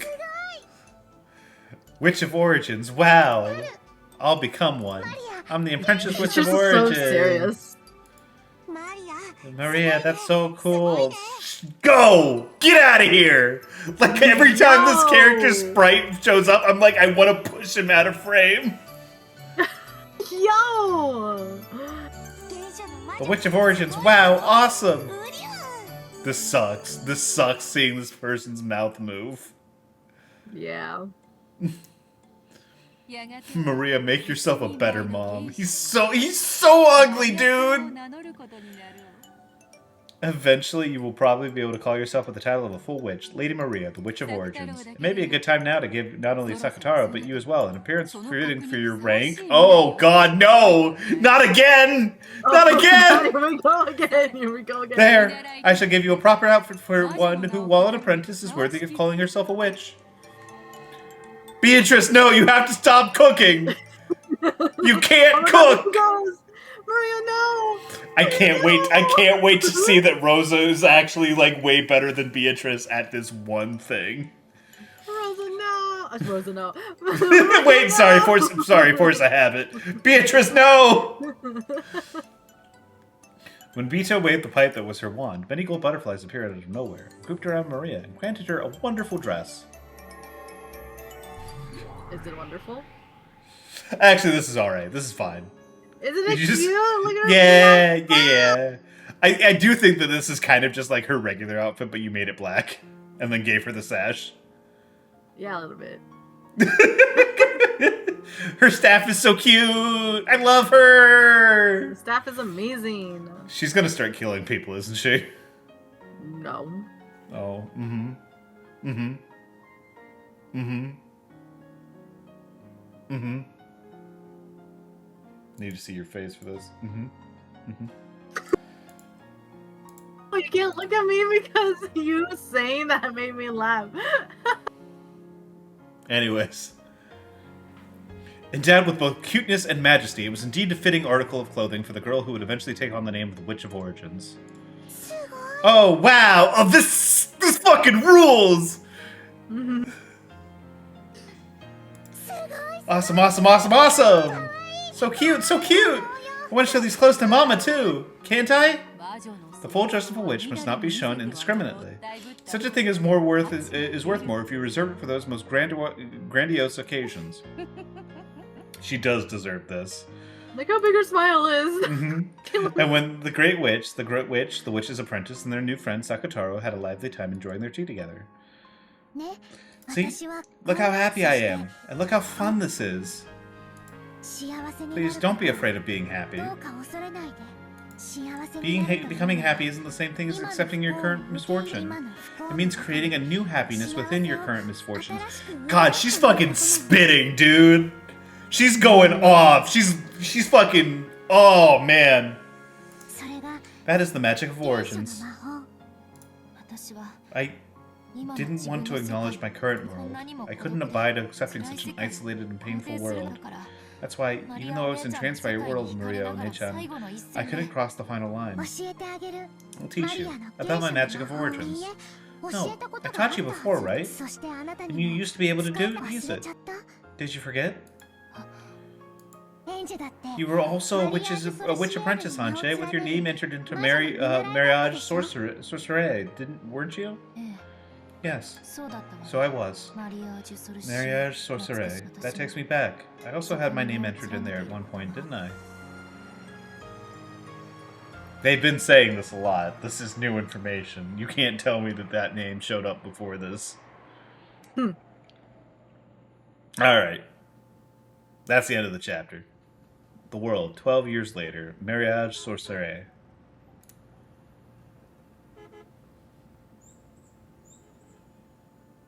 Thunberg Lily. Alright. To the real world. No, keep going. I want a melon. Okay, gotcha. Yes, I will never forget it. It happened in April of 1987. I received a certain strange request from a friend. A large collection of books, the former possessions of a very rich man, were being sold at auction. And it was thought that some of them might have been some extremely valuable from an archaeological and floristic perspective, as well as in an occult sense. So this friend wanted me to take a private look at their value. 87, half a year before the crime on Rokunjima. Oh, Ew. such a normal man. Oh. Such like a normally ugly man. Correct. Those books were explained to have escaped the disaster on Rokunjima. I was told the owner of the island, Miss Ushiro Miyaeba, had put them up for auction. They appeared to be a high-class restaurant. Anji and a middle-aged man were sitting across from one another in a pair of secluded and quiet seats. Amakusa could be seen by the restaurant's entrance. He was probably keeping a lookout for pursuers from the Sumidera family.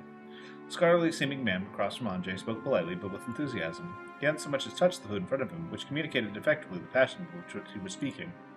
He is a professor at a certain university, known in particular as an authority on Western folklore.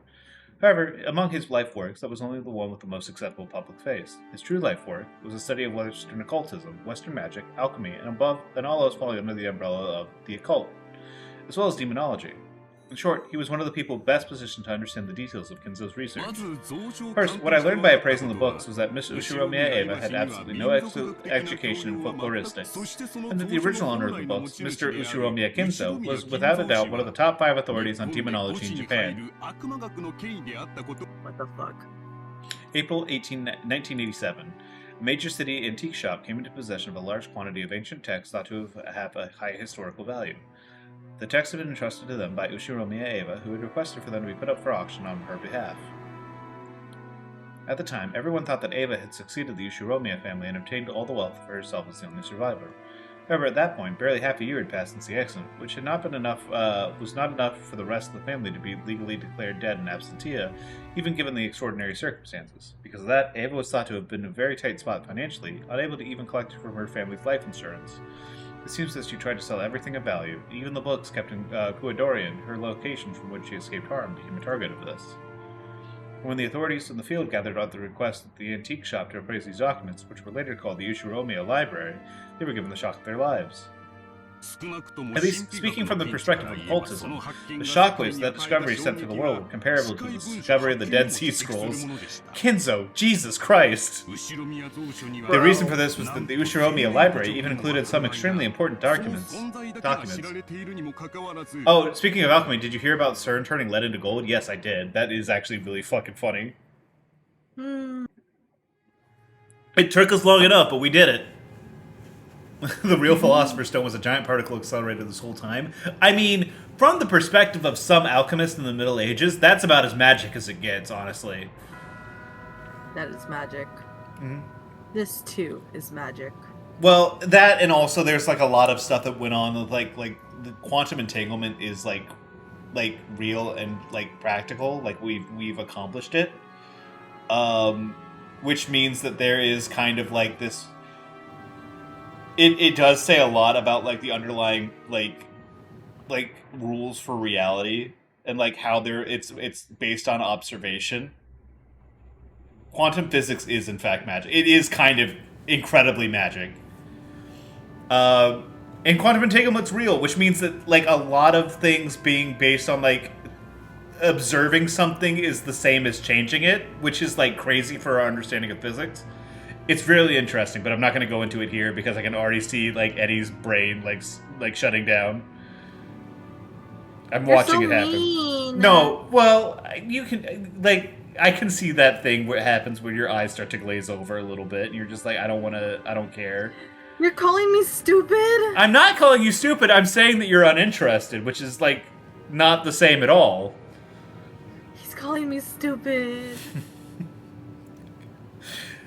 The reason for this is that the Ushiromiya Library included some extremely important documents, which had been known to exist for more than 1,000 years, but had never before been found. The so-called romantic side of the occult, epitomized, for example, by alchemy, never ceased to stir an intense fascination in all dilettantes. Even now, it is whispered that in various places around the world, a great number of magic books of historical value might be in the secret possession of very wealthy lovers of the occult, unannounced to the public. The prime candidates for this are said to be items such as Leonardo da Vinci's notebooks, which are primarily popular among dilettantes. It is said that approximately 5,000 pages of notebooks currently exist, and over 10,000 have been lost. But some researchers believe that a large part of this lost portion might be monopolized by certain dilettantes and millionaires. It is said that because of this, even now, dilettantes who can't help but seek these spare, no expense search around for quietly hoarded away and unannounced notebooks. There's probably no doubting that Ushiromiya Kinzo was himself one of those dilettantes. It is unknown what Kinzo was going through to obtain these, but undoubtedly he must have spent his vast wealth like water to buy them off of other rich people with the same hobby as him. The discovery of that huge number of books at the end of the 20th century, books so valuable that dilettantes were still filled with the desire to hoard them away, and their subsequent release to the public gave the entire world a massive shock. Due to this incident, the name Rokkenjima became known across the world. And at the same time, the world also received a shock with the very high probability that, due to the accident in Rokkenjima, a large amount of the undiscovered books of even greater value had been lost. After that discovery, the names Rokkenjima and the Ushiromiya Library were certain to remain in our memories for all time. Our memories. That hour probably meant the occult neck of the woods with the same Hosby as Kinzo. This incident caused the name Rokkenjima to develop an important meaning within the world of the occult. Certainly, there had been a lot of reporting on the accident in Rokkenjima, but it hadn't been on an international level. However, this incident circled the globe, taking the image of Rokkenjima as a small island in the Izu archipelago and painting it over as a demonic island with a mixture of red suspicion, mystery, and the occult. I mean, yes, that's correct. In other words, until Kinzo's library was leaked to the public by Ava, Rokkenjima had been nothing more than a nameless island that no one thought twice about. And it definitely hadn't been a witch's island. However, the knowledge of the Ushiromiya Library spread across the world, Rokkenjima's island image immediately took on an occult twist. And so what happened next was the matter of that message was the matter with the message bottle. It is what turned the island into a witch's island. A nameless island, the Izu archipelago, began to transition into an occult island, and then into the island of the mysterious witch, Beatrice. You would say that, lacking either the Ushiromiya library or the message bottle, the Rokenshima witch legend would have been established. Yes. A form of communication to an unspecified target by throwing an empty bottle with a letter seal inside into the sea. It is famous as a way of sending an SOS from a deserted island, but of course, the influence of because of the influence of famous foreign detective novels, it has also become known as a method of confessing the truth after one's own death, like a time-delayed will. The Rokenshima message bottle was certainly the latter. This is the thing everyone says a fisherman on a nearby island picked up. Correct. We learned that a young fisherman on Shikinejima had picked up a wine bottle with a letter in it. This young fisherman had happened to keep it out of curiosity. It was only later, when the Rokenshima fell under the global spotlight to the Yoshiromiya librry, that he announced his discovery. Is there any chance that it was a fabrication made by the fisherman? Of course, we weren't able to deny that possibility. The notebook pages in the wine bottle had the signature of a certain member of the Yoshiromiya family, a girl named Ushiromiya Maria. However, from the handwriting found on her former belongings, it was ascertained that the handwriting of the letter belonged to a different person. A different person's handwriting. Correct. At the very least, I believe that there can be no doubt it was written by a person more skilled at writing and a greater age than her. There was a very high likelihood that it had been written by someone else using her name. Therefore, at that point in time, the content of those notebook pages were thought to have very low credibility.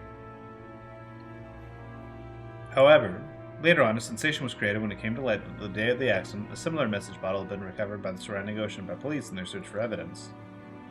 It seemed that, due to the evidence from the surrounding area and the intact state of the bottle seal, the police had decided that its likelihood of being a hoax was low, and that it had been cast out no earlier than a few days before the accident, and the handwriting for both matched. This caused the credibility of the notebook pages discovered by the fishermen to rise. As for this message bottle's contents, magazines and the like have been reporting on that repeatedly, but you require an explanation all the same. No, I know all about it, more or less. Several sheets of notebook paper had been stuffed into each of the two wine bottles. They were extensive accounts written in a diary-like fashion by some unknown person calling themselves Ushiromiya Maria of the events of the day of the accident the day before. And it was these that prompted the beginning of the witch legend serial murder case, and the mystery of the Golden Witch Beatrice.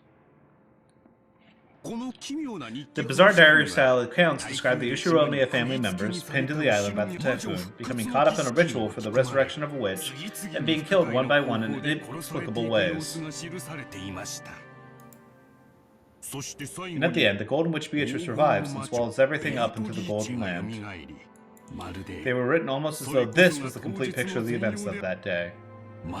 And additionally, the state of things of the island at the time was also depicted in immense detail, and former servants who once worked for the Ushiromiya family have given testimony that the pages were definitely written by a person who knew the inside details of the island. So, those strange fantasy novels, the occult boom that started with the Ushiromiya library, and the fact that the truth remained shrouded in darkness, the combination of all three of these factors is what created the legend of the Rokenshima witch? Correct. Already more than 10 years have passed since the incident, and it still attracts the interest of occult enthusiasts across the world. Now, in fact, you could say it has become increasingly deified as time has passed. There are still many enthusiasts who try to land secretly on the shores of Rokenshima, even though that has been prohibited.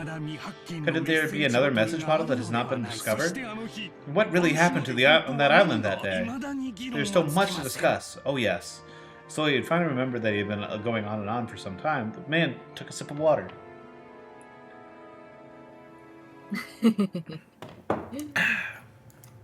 His potage was now cold, but it seemed that the man's hunger had already been blown away. If I remember correctly, I heard that the fisherman's pages and the police's pages had completely different contents. Correct. Due to that, the appeal of the Rokenshima mystery increased even further. Inside each of the bottles was a diary-style account describing the events of the day before the accident, the day of the accident the day before. However, while they both covered the same 2-day period, the contents are completely different. God damn it! These are the episodes. It's the chessboard. The wine bottles are the fucking chessboard. Son of a bitch. God damn it. As though one is true and one is untrue. Or perhaps both are untrue. However, the beginning and the end alone do match in both. At the beginning, 18 people, including the relatives, are sealed up on the island by the typhoon. And at the end, everyone dies, the Golden Witch revives, and everything is swallowed up into the Golden Land. So, all these separate different accounts and all these like different legends and like these different accountings of like the legend of the Golden Witch are just the chessboard. Like they're the truth that those are the various truths that are like being used by Beatrice to kind of trap them in the mansion. Or in the game, I guess. Interesting. I love how I'm like looking over to you like I'm going to get an answer. And I'm like, why am I doing that? I shouldn't do that. You're not doing that. You should look at the camera, talk to the chat. I am, but you're also right there, and I like looking at you so much. The content of both message bottles describe the events of the 2 days of the accident, but the details were completely different. Both diaries outline a serial murder following the epitaph of the witch, but the order of the sacrifices, the manner of their deaths, and even the tale of the 2 days are different. However, both depict the same ultimate conclusion: everyone dies and the witch revives. Since the only survivor, Miss Ushiromiya Eva, remains silent about what happened on that island. Even the events of that entire 2-day period are shrouded in darkness.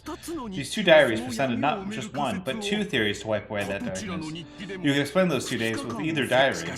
However, we don't know which is correct, or even if there's anything correct contained within them. I see, by spitting out like multiple versions of the truth, it becomes impossible to determine, which means that Beatrice could theoretically just make infinite game boards. Schrodinger's cat's box. If it isn't denied, even fiction can be truth. Through the media, those notebook pages have of course been shown to Eva as well, but in the end, she never broke her silence. Who sent the message bottles, and why? Do you remember the magazine that put together a special issue for the crime's 10th anniversary? They covered that question in extensive detail. It seems their theory is the one that garners the most support these days today. But it's rather dull. What happened on that island that day? Considering this question is the real thrill of the witch hunt. Witch hunt? Ah, yes, the Rokenjima witch hunt. It's the name of a group of enthusiasts endeavoring to explain the truth of that crime from an occult perspective. Beatrice's fans, gotcha. He's having a lot of fun. He really is. He's having a blast. This is the most fun he's had in ages. From the Ushiromiya Library to the mysterious 2-day period, the legend of the Golden Witch and more, discussion of the mysteries that surround the Rokenjima is flourishing even today among enthusiasts. For the 10-year anniversary, an international convention was held in New York. They have a con? They have a convention? I was there participating as well, representing Japan. I was able to have a variety of interactions with zealous overseas witch hunters. Imagine hearing that your family's brutal murders are like, people have cons about it. I don't even blame Ava. That would fuck me up, dude. Bro, I would attend BeatoCon. Okay, wait a second. I'm not saying I wouldn't attend. I'm just saying it's fucked up. Witches are a very popular category overseas. The age span of the participants was truly vast, stretching from elementary schoolers at the bottom all the way to famous cultural figures at the top. Even in Japan, in recent years, we finally... You probably don't need any more explanation, but he is one of the most famous Rokenjima witch hunters in Japan. After that, he just kept continuing on excitedly all by himself, even though I had never asked. As I swirled the thin film on my potage with my spoon, I shrugged my shoulders and sighed. Maybe it really had been a waste of time to research about the message bottle. Now, if there's one thing I'd gotten out of this, it was the knowledge that those pages, supposedly written by Maria One-chan, had actually been written by a different person faking her name. That person had taken it upon themselves to write an occult story, put it in a bottle as though it were the truth, and throw it into the sea. So... Who would do that, though? I doubt Ava would do it. Because, like, she'd be fucked up and traumatized by her, her son's death. And, like, her husband's death. I don't think that she would be like, I'm going to fake Maria's handwriting, and I'm going to fake her signature, and I'm going to throw bottles into the sea to cover it up. This raised questions for me. Why did they go to all the trouble of writing so much in order to prepare a suspicious letter like that? With a message bottle, there would be no guarantee that it would ever pass in anyone's hands. If their luck had been bad, it could have sunk into the ocean and never been seen by anyone. And even if we're someone... Sakato did it. Son of a bitch, I knew it! And even if someone were to pick it up, they might have thrown it away without thinking twice about it. Why did they entrust their confession to the truth to the sea in such an uncertain method? Why did they write up multiple different tales? Well, it's because they threw out so many bottles that, like, one of them had to have been discovered. Multiple of them had to have been discovered. They wanted to obscure what actually happened there. Now, whether that's Beatrice or some other third party or something like that, or like one of the other like family members, I don't fucking know. But whoever did that wanted to obscure the truth. If there had been one message bottle claiming the story was the truth, it would be reckless but not impossible. However, because there were two, that made both of them doubtful. If someone was plotting to make out these two mysterious days to be the work of a witch, that really was superfluous. Because there were two, it suggested an undiscovered third one, or possibly more, even more might exist. In other words, the two having differing contents was making it either harder to take either of them at face value. But despite their differences, the contents of the two matched in that both tales told of a witch.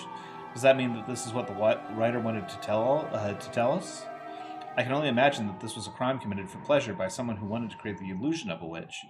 But 17 people, excluding Aunt Ava, lost their lives and a vast inheritance, and maybe even 10 tons of gold, changed hands behind the scenes.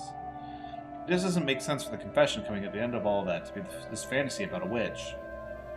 I don't need to hear the magazine's reasons to find it extremely doubtful whether the message bottles are really diaries. After all, the amount of writing was massive. It's hard to imagine that someone who actually caught up in the middle of a serial murder like that would actually been able to calmly write it down. In that case, it's probably more realistic to say these diaries were written slowly over a long period of time before the day prior to the incident. In which case, that would mean that everything at Rokenshima was premeditated and prepared for over a long stretch of time. The fact that Auntie Ava left this world without saying much anything is detestable. She definitely told me on her deathbed. She definitely said her reasons for not telling me the truth was because it was her best way of harassing me. By now I'm painfully aware of it. Of all the things Aunt Ava did to harass me, this is probably the last and greatest. But now that I start to think about it this way, it's pretty doubtful that Auntie Ava is the true culprit. Of course, this isn't anything like the handwriting in the message bottle different from Aunt Ava's or anything like that. It's because in both discovered tales, Aunt Ava was included among the victims. Okay, so it very legitimately is just the chessboard, the various chessboards. Or game boards or whatever. If the writer of these diaries was the culprit, then maybe Aunt Ava had also been one of the targets to be killed. Aunt Ava had survived because something had gone wrong. Because of my hate for Aunt Ava, I believe up until now that she had to have been the culprit, but the existence of the message bottles was making me suspect that the mastermind was a far more profound and unknown person than her. Yeah, it's the 18th person. It's whoever. It's like I said, it's that idea that like there is a 18th person there, or like I guess a 19th person. Although I know that that's not true. Like that's not a thing that can happen because it's in red. But like the mystery 18th person, if you count like the Beatrice like Shannon Cannon theory, that still works out. Or I guess fucking what's his face being dead the whole time, like Kinzo being dead the whole time, but I don't believe that for a fucking second. Like they wouldn't have used that as the first example of blue if it wasn't gonna get blown up pretty fucking immediately. I looked at the clock. I had asked everything I wanted to. Time to go. As he continued to speak fervently, I volunteered that I wanted to bring this discussion to a close. He seemed to be aware that he had gotten excited and talked too much, so he accepted this without resistance. Thank you very much for today. I'm glad to have had the opportunity to hear your valuable stories. No.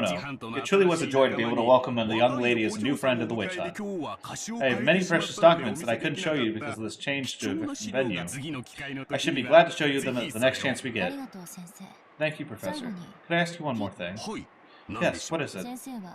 Professor, what made you interested in witches? No, in occultism and demonology. I must admit, being asked this is somewhat embarrassing. Simply put, I used to think that if I only could use magic, I wouldn't be beaten by the big school bully. And this childhood fantasy of mine went straight on to become my life's work. Because the primitive yearning for power is unknown, is universal today as it ever was in the past.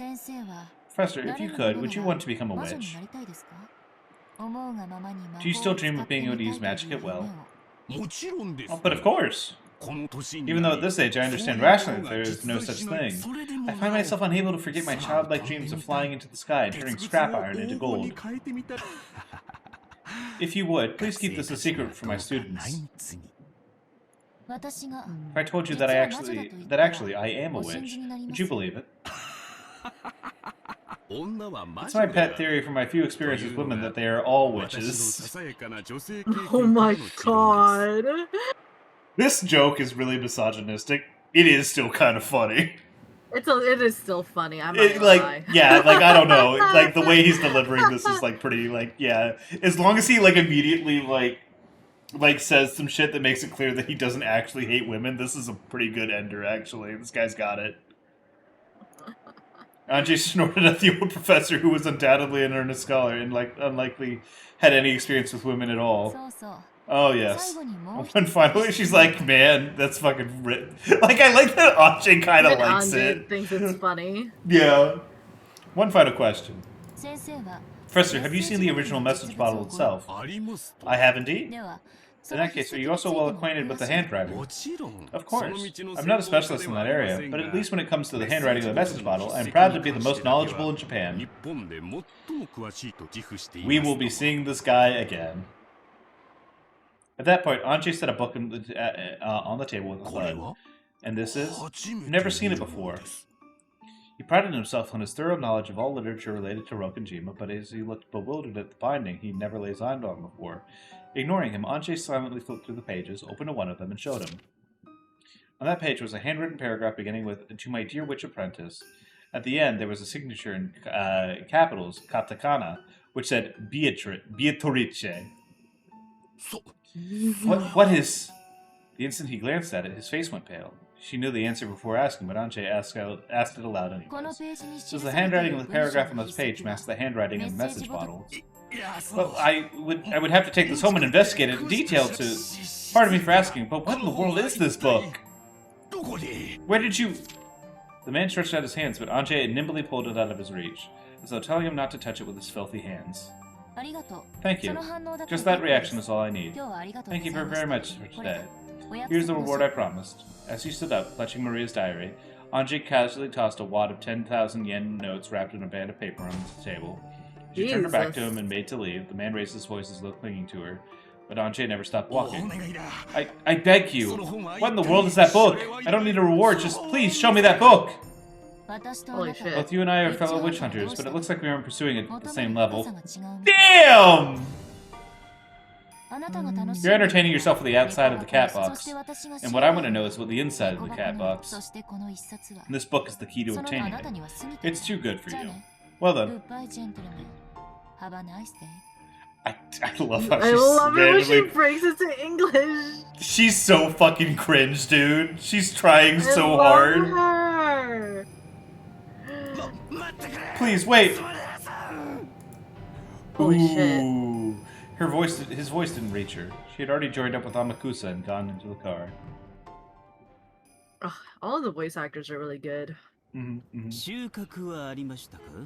find anything?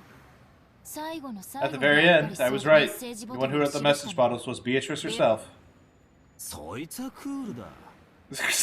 It's so lame when he does it. I'm still not over his weird, like chain clip thing from his lapel to his other lapel. It just looks like nipple clamps. It looks like he's just wearing nipple clamps, like on Maybe his business casual. Well, I mean, yeah, sure, but like he's also got the corset too, and he just looks like a weird like. This guy is a sex freak. This guy is like a weirdo. Okay. So it's settled, is it? The witch exists? Who knows? Mind if I sleep? I'll bet that prattling professor gets lost in his own little world of lectures and has kids falling asleep left, right, and center. Sure, take a rest. Still, that went really well. The guy believed I was Sumadera until the very end. Sumadera family had cast out a net beforehand over any people Anjay might try to contact. They'd offer a reward for anyone who would detain Ushiromiya Anjay if she appeared. Anjay had foreseen that and snatched it away. She called herself Sumadera, and after skillfully tricking the man by saying her own subordinates would set up an ambush, she had taken him with her.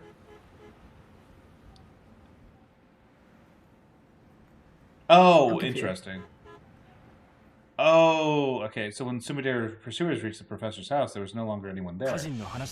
According to the family, a young man and woman calling themselves Sumidero visited this morning. Took the professor out with them and has still not returned. There's a chance we were outmaneuvered. What a bad child that Anjay is. That Anjay-chan is. He wants to kill her so bad, dude. This music is so intense, man. She's just like, I've never seen someone look more... This is like the most pissed I've seen a sprite. And I'm including Biyuto's faces in that. Yeah. I wonder if that craftiness is from Ne-san's blood. I think that she would casually take on the name Sumidero after saying so often how she'd hate to call herself that. The professor should be returning soon. When he does, we must serve him some tea. Yes, understood. I wonder if she thinks she's leading me around by the nose. She's such a naughty child. Is there a single... I need to ask, is there a single normal rich person in all of Japan? Are rich people normal, Det? No, they're not. I thank you for answering my question. I guess, no, there is one. George. George is the most normal rich person who has ever lived, and he's still a freak. With the demonic look on her face, Kasumi violently stamped her heel.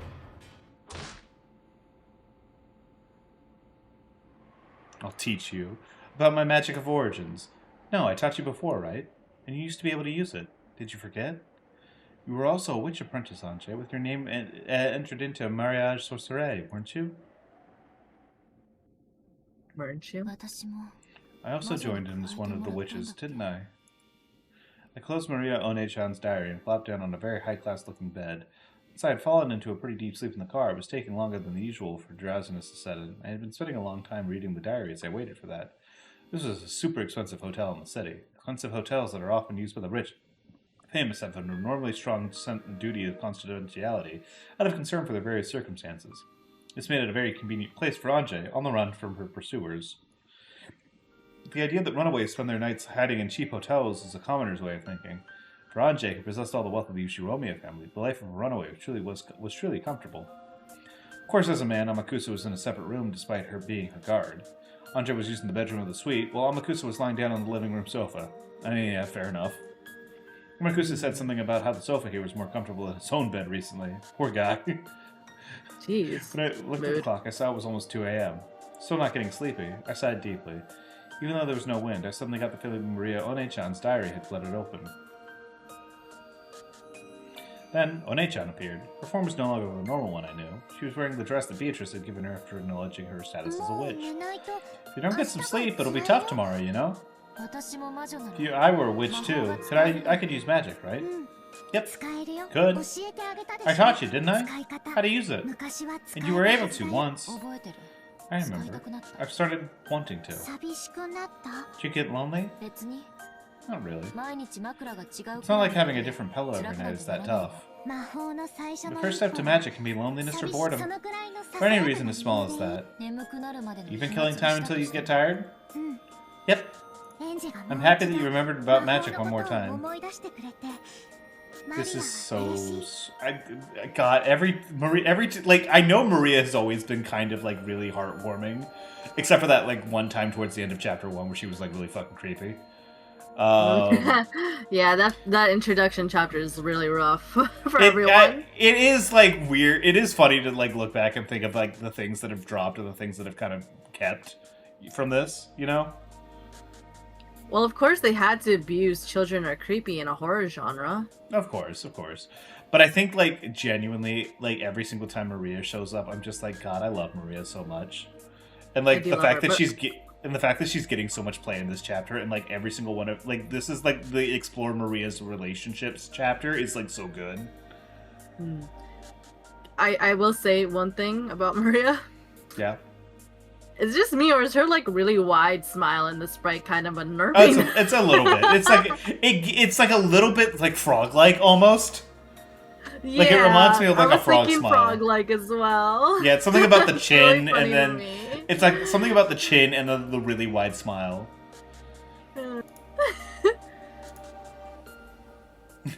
You just get the dot dot dot dot dot as like a screenshot for like an announcement, and it's just her frog smile. She just like like POV. You're getting stared at by a small frog child. It's been quite a long time since I last used magic. At one point, with Maria Oni-chan's introduction, I touched a corner of it and opened the door a tiny bit. So I should still remember that sensation. Right now, your magical power has declined significantly, Anje. If you don't stick to the basics, it'll be hard, okay?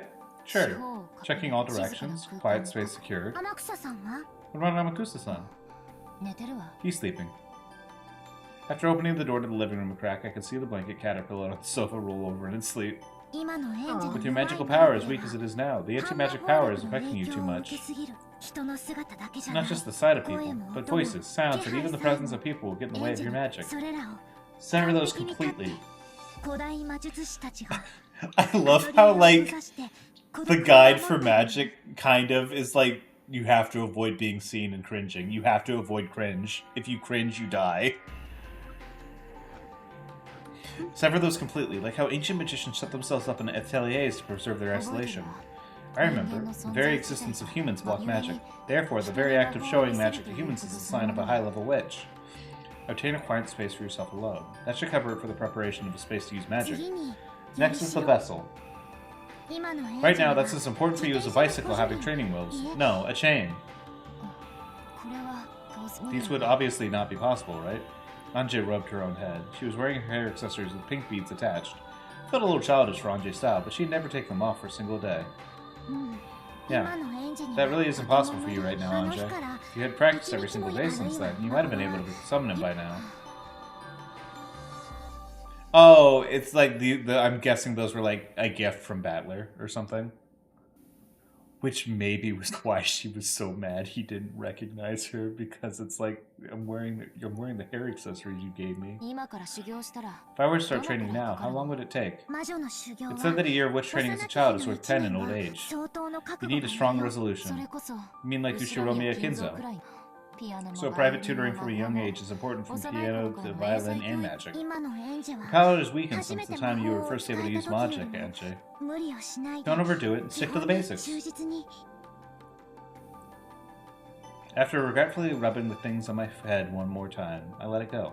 And I started fishing through my knapsack, looking for anything that might make a good vessel. Ah. Wouldn't this be perfect as a vessel? It's been so long since I saw that. Yeah, I think even as you are now, you should be able to summon that one. And she has no master now. It should be possible for you to become her new master, Anje. Oh boy, more anime characters. Among the things that looked like a good vessels, I took the one that I thought might possess the most strong magical power and set it on the side table near the bed with a clunk.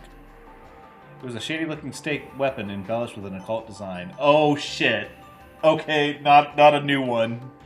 A stake of the 7 stakes of purgatory used by witch to offer sacrifices. In the course of their search for evidence, the police had collected a large amount of junk. After the investigation had finished, this had been faithfully returned to the Ushiromiya family. I found something there I had seen in the illustrations in Maria's diary and took it home with me. Originally, the 7 stake of purgatory were a 7-piece set. Poor girl. She's the only one left now. One-chan smiled, looking lonely. Which one? Which one? Which one? I pulled out another book of the knapsack.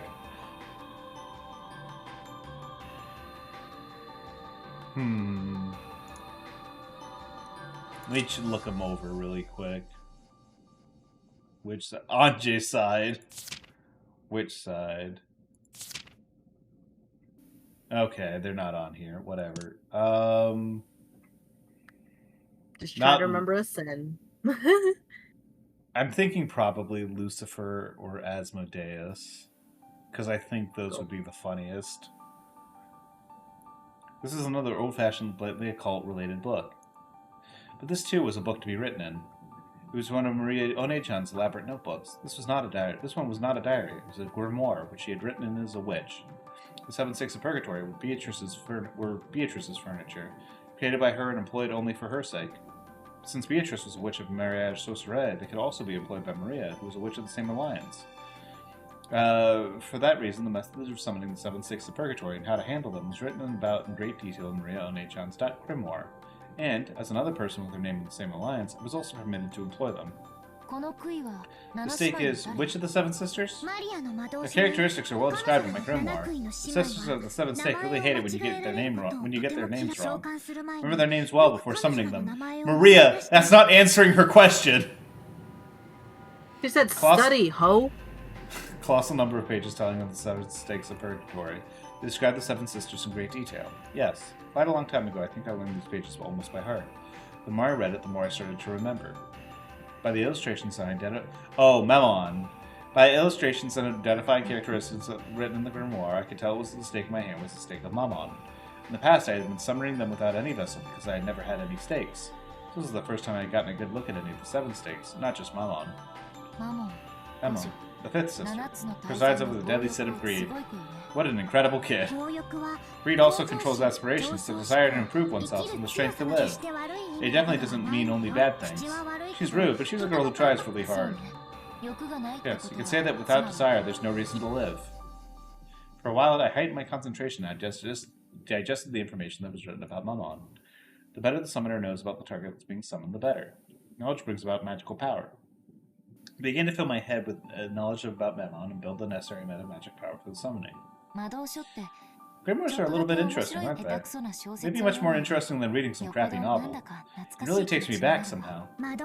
For a grimoire, it's demanded that not only you understand the text, but that you expand the world from the gaps between the lines. You give birth to a world from the illustrations, creating things in various ways. The power to create. For someone who has that, such as you, a grimoire should be more interesting than any book. I've always known that you'd be able to understand that. I think that should be enough knowledge for Mammon for now. Yeah, it's come back to me, more or less. I'll give it a try. Take care. In preparation for the worst, use my talisman. We're not protected by the Treaty of the Alliance now. That Mammon can be a little aggressive at times. She may still bear a grudge. Be careful. Yeah. It's a normal smile again. I think I'll wear it. The seven stakes of purgatory, as furniture for sacrificial rituals, are treated as being inferior even to weapons. But that is only when it comes to demons. To humans, even furniture is something to be feared. I fished through the knapsack again, took out a bracelet charmed with a scorpion medal that I had gotten from Maria One-chan long ago and put it on my arm. I had no need for something like this in the past, but I need insurance. Alright, that is still a doubt with a sufficient amount of magic defense. As long as you have it, I'm certain you'll be fine. Maria One-chan's magical power, in particular, the power she could put into charms, was enough to earn even Beatrice's admiration. While it would have only looked like something cheap to a human who couldn't understand magic, its magical worth was incalculable. She's so cool. I'm glad we... Yeah, I've also been watching. It's so fun to me that, like, this is, like, we're finally at the chapter where, like, Beatrice is so strong. Sorry, not Beatrice, but, like, Maria is so strong. Maria is the strongest 9-year-old who's ever lived. Bro, she's the strongest fucking character in the whole story. Like, even everyone's like, God damn, this is, like, they're talking about Maria like they talk about Gohan in the Cell arc of Dragon Ball Z. Like, they're like, that dude's gonna clear every single one of us when he's, like, 15. It's crazy. Bruh. Come, arise, forgive the sin. One of the 7 stakes of purgatory. Mammon the Covetous. I concentrated my mind. I made the anti-magic toxin that filled my body 0. Music. Imagine a vast, untainted space. Doubts and common sense resist all magic. All resist magic. Make the resistance 0 and erase the burden towards magical power. Stop being cringe. Stop thinking that you're being cringe. Inside my head was the image of a vast space. It was a nighttime world where I floated in the air and the neon stars on the ground sparkled. A world with stars that should have been covered the heavens were drowned out by the light from below and stars that covered the ground instead. In the world of a vast night sky with no obstructions, I imagined the wind blowing through freely. Just then, in that room where no wind could blow, the free nighttime wind whirled around. A long-forgotten sensation blazed through my entire body, the unique feeling of exaltation you felt when using magic. From Mammon's stake held out in my hand, I gradually began to feel a pale light. The cyclone gyred around the stake. The hefty stake floated a bit into the air. Wonderful! Looks like that gap in your training hasn't stolen your talent. Come, arise, forgive the sin, one of the 7 six of purgatory, Memon the covetous. Show yourself to me. Slowly raised my hand, and as I brought it higher than my head, almost as though it was being sucked upwards by it, the stake of Memon likewise floated up, high up into the air, and gradually began to shake. Its shaking grew faster and faster, then it burst.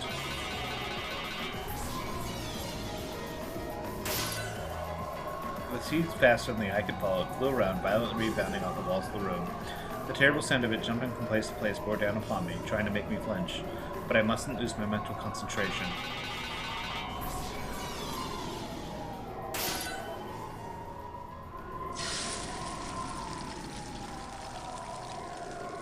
Then the stake, which had been flying around at an incredible speed, finally restrained itself and faced me. It was in the air, just a few centimeters away from my forehead, held back by the defensive barrier created by the scorpion shark.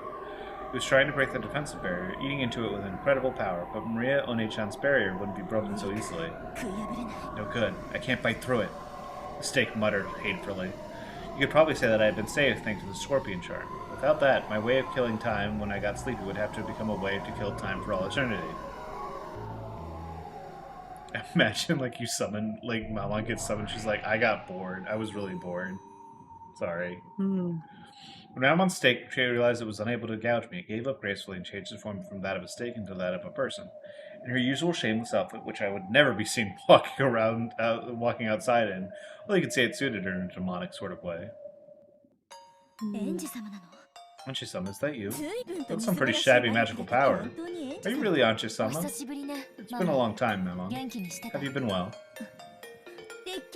And here I was convinced that furniture which has already fulfilled its function would just be left to rust away in a closet. So, what kind of sideshow is this? You aren't going to say you're my owner, are you, Anchi-sama? Yep. Anji's your master. Lady Maria? I'm ashamed. Was that barrier just now yours? Yeah. I thought it was Angie. I thought that as Angie is now, she might just fall to you. Go into her talisman. If I am told by Lady Maria that Anchi-sama is my master, I can hardly refuse. Anchi-sama, I am yours to command. Given that my assistance is required, is it a new ritual? New sacrifices? Of course, that's only if you're willing to handle me yourself and get your own hands dirty. That role isn't one I'm looking for anymore. All you have to do is just talk to me like you used to. Anymore. Yes, if that is what you desire. Furniture is furniture because it is used. It is an honor to just be summoned. Anji-sama. Maman had a slightly complicated smile on her face. Aww. She accepted Anjay as her new master because Maria had told her to, but it looked like she hadn't gotten over her discontent at working for Anjay just with her feral magical power. Perhaps she had some other reason for hating Anjay, but for now it seemed that she couldn't disobey Anjay despite her discontent. So, what should I do? I don't know. Just be lively, like old times. With all due respect, I think the liveliness of which you speak is probably the bustle from when we sisters are together. It may be difficult just by myself. Perhaps it slipped your mind? Yeah, 7 sisters really were lively when they got together. But with your magical power now, I think summoning Mammon is the best we can hope for. The stake for the other 6 have been lost. My apologies, Lady Maria, but I believe it may not be impossible to summon the 7 sisters via my own stake. If Anji-sama is to employ me, I would hope that she has at least that much power. Damn. Mammon giggled. Apparently she wanted me to summon the other sisters without a vessel. I see. Unable to be satisfied with being summoned alone, she asked for the other sisters to be summoned as well. I get it. Greed. Yeah, she was like that back then, wasn't she? Bliss for furniture is when it's used. Being used, no matter how roughly, is furniture's joy. Not only that, but no matter how much you care, you might treat them with. If they are not given a job, then that would give them the greatest anguish. No one spoke as though to provoke me, but what she wanted was for me to summon the other sisters somehow and rescue them from the world of nothingness. Why not just be honest and ask me to then? Demons really are difficult. Anji, don't overdo it. Just being able to summon Mammon is more than enough rehabilitation. Oh, I'm rehabilitated after just one. I'm just killing time anyways. Alright, Mammon. In for a penny, in for a pound. I'll call as many as I can for you. Really? Nice, Anji-sama! Alright, go, go, go! Even though she had said it seemed that Mammon hadn't really expected to be able to ask this of Anjay. She hopped around, badgering Anjay to summon the other sisters. The consumption of physical and mental power, magical power used to call Mammon alone was considerable. It'd probably be pretty tough to do 6 more. I'm in awe of the magical power of those who reach the level of being called witches, because those people can summon the sisters with no more than a snap of their fingers. Mammon, don't make Anjay overdo it. She isn't back to form yet. What? Anji-sama said you summon everyone. Actually, I only said that I call as many as I could. I'm dead. Guess this is greed. Don't overdo it, Anche. You should rest for today. You're tired enough. And it's alright. I'm just killing time anyways. I get tired enough that I can just keel over.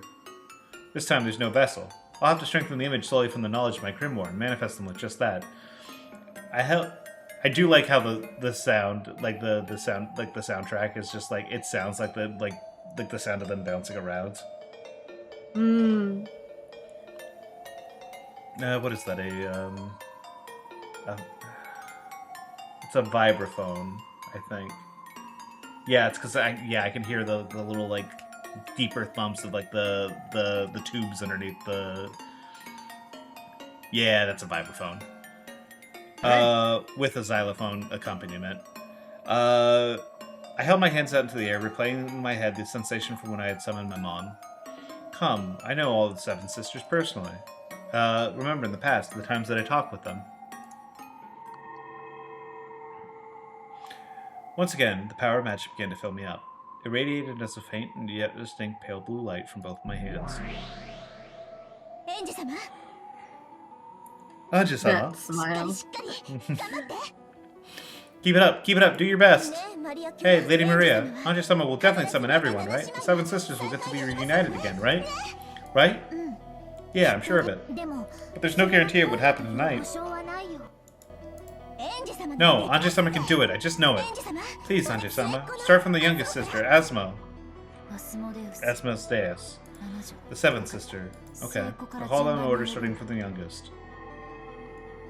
A strand of hot sweat dripped down from my forehead. This really does put one hell of a strain on you.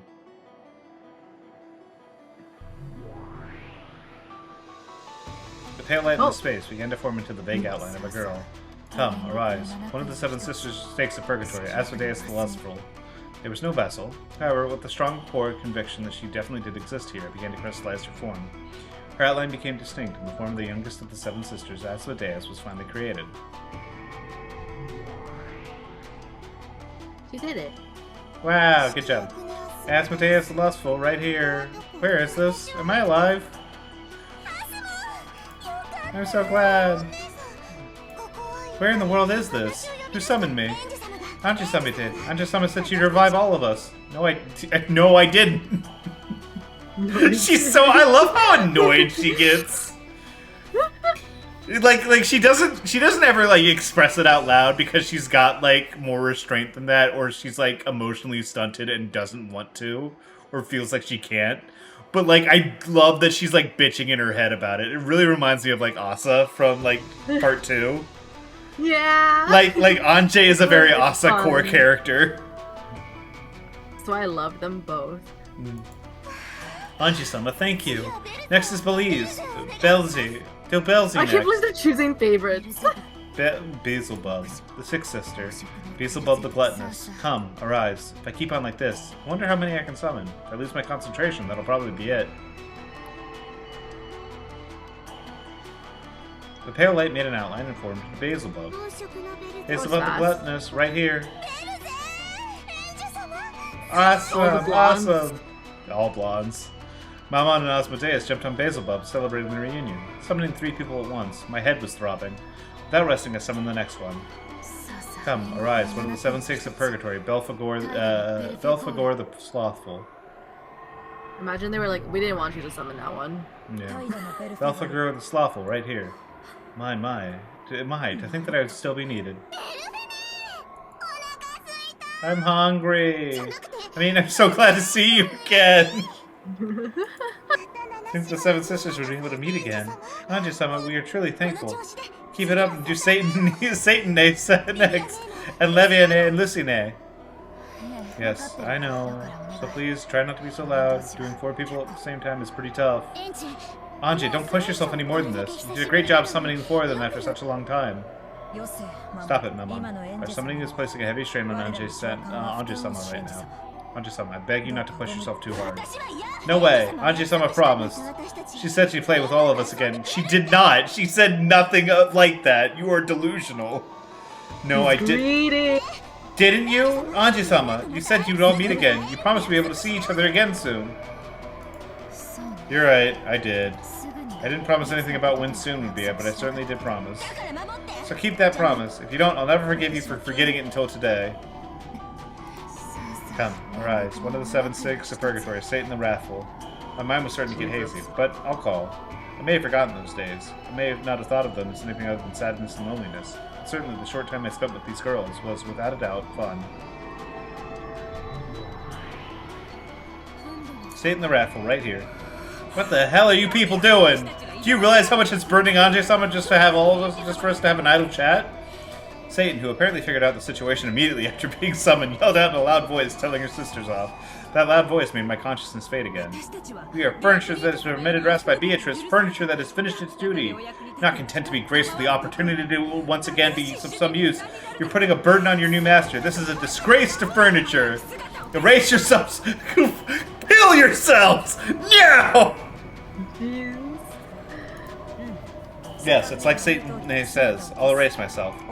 And you all vanish too. In this moment, the best way for us to be of use to Ange-sama. No way! Not until everyone gets summoned. No way for me too! I'm hungry! I mean, we only just met up again. I don't want to go back already. What is the fucking guard thinking from outside the room? He's sleeping. He's like, man, I'm sleepy. Don't be so selfish. Come on, hurry up and vanish. Come on, Asmo. Disappear right now. Satan needs to bully me. It's always me first because I'm the youngest. It's not fair. They really are lively. They never make you bored. That's enough. You've surpassed your limits for now, Anche. You're right. A situation where I had summoned 5 of them, they were messing around as they pleased, was placing far too heavy a load on me currently with my meager magic power. This is it. Oh. As my consciousness grew distant, I collapsed on the bed. R.I.P., bro. She's always killing herself. Have magic beds always felt this soft? Have beds always felt this soft? I don't know what. Listen, there's been a lot of magic happening. I don't know. Yeah, I think magic beds should feel pretty soft. It seems that the sisters were still squabbling together as much as they liked. For a way to kill time until Drazen's came to get me, this will do. Feeling something warm and nostalgic in the sisters' liveliness, I sank into a world of deep sleep. Sounds like a nice sleep. The entrance to my dream world, I felt Maria One-chan and Sakataro waiting to receive me. No, no, no, no, no. No, no, no. No! Okay, this is fine. This is fine. You worked hard. Good job. No! Jump scare. You. You jump scare. I need to kill this child. I need him dead. I can't believe I don't understand how I could have flipped so hard on the character. I was like, Sakataro is the best character that's ever existed, and now he looks like this, and I'm like, I need him dead. So evil. Welcome back, huh? I'm not gonna leave Sakataro. Sorry, I thought you were like, oh, leave Sakataro. Like you were telling me to leave him alone or whatever. But no, get the fuck out of here. I need you to be a voice off screen if you're going to talk. Welcome back, huh? Then I should respond like this. Glad to be home. I hate you, Sakataro. Why the fuck? It's so fucked up how they made me hate him immediately. This is so fucking evil. Bro, he's still nice. He's just ugly now. Damn. He's hating on a guy because he's ugly is crazy. Yes. I'm starting to understand Beatrice a little bit more. Ugly things should just die. Alright. Invitation to Fantasy. Wow. I'm gonna have to turn that down because it's late and I'm tired. Sounds good. How are we doing, everybody? I hope you guys all had a good time. Who's live? This was a mixture of emotion. Who's live? Sane's live. I'm rating Sane. Sane, yippee! Yippee! Give me 1 second / raids. What are we gonna say to her? They made... I kill all twinks. Oh my god! Okay.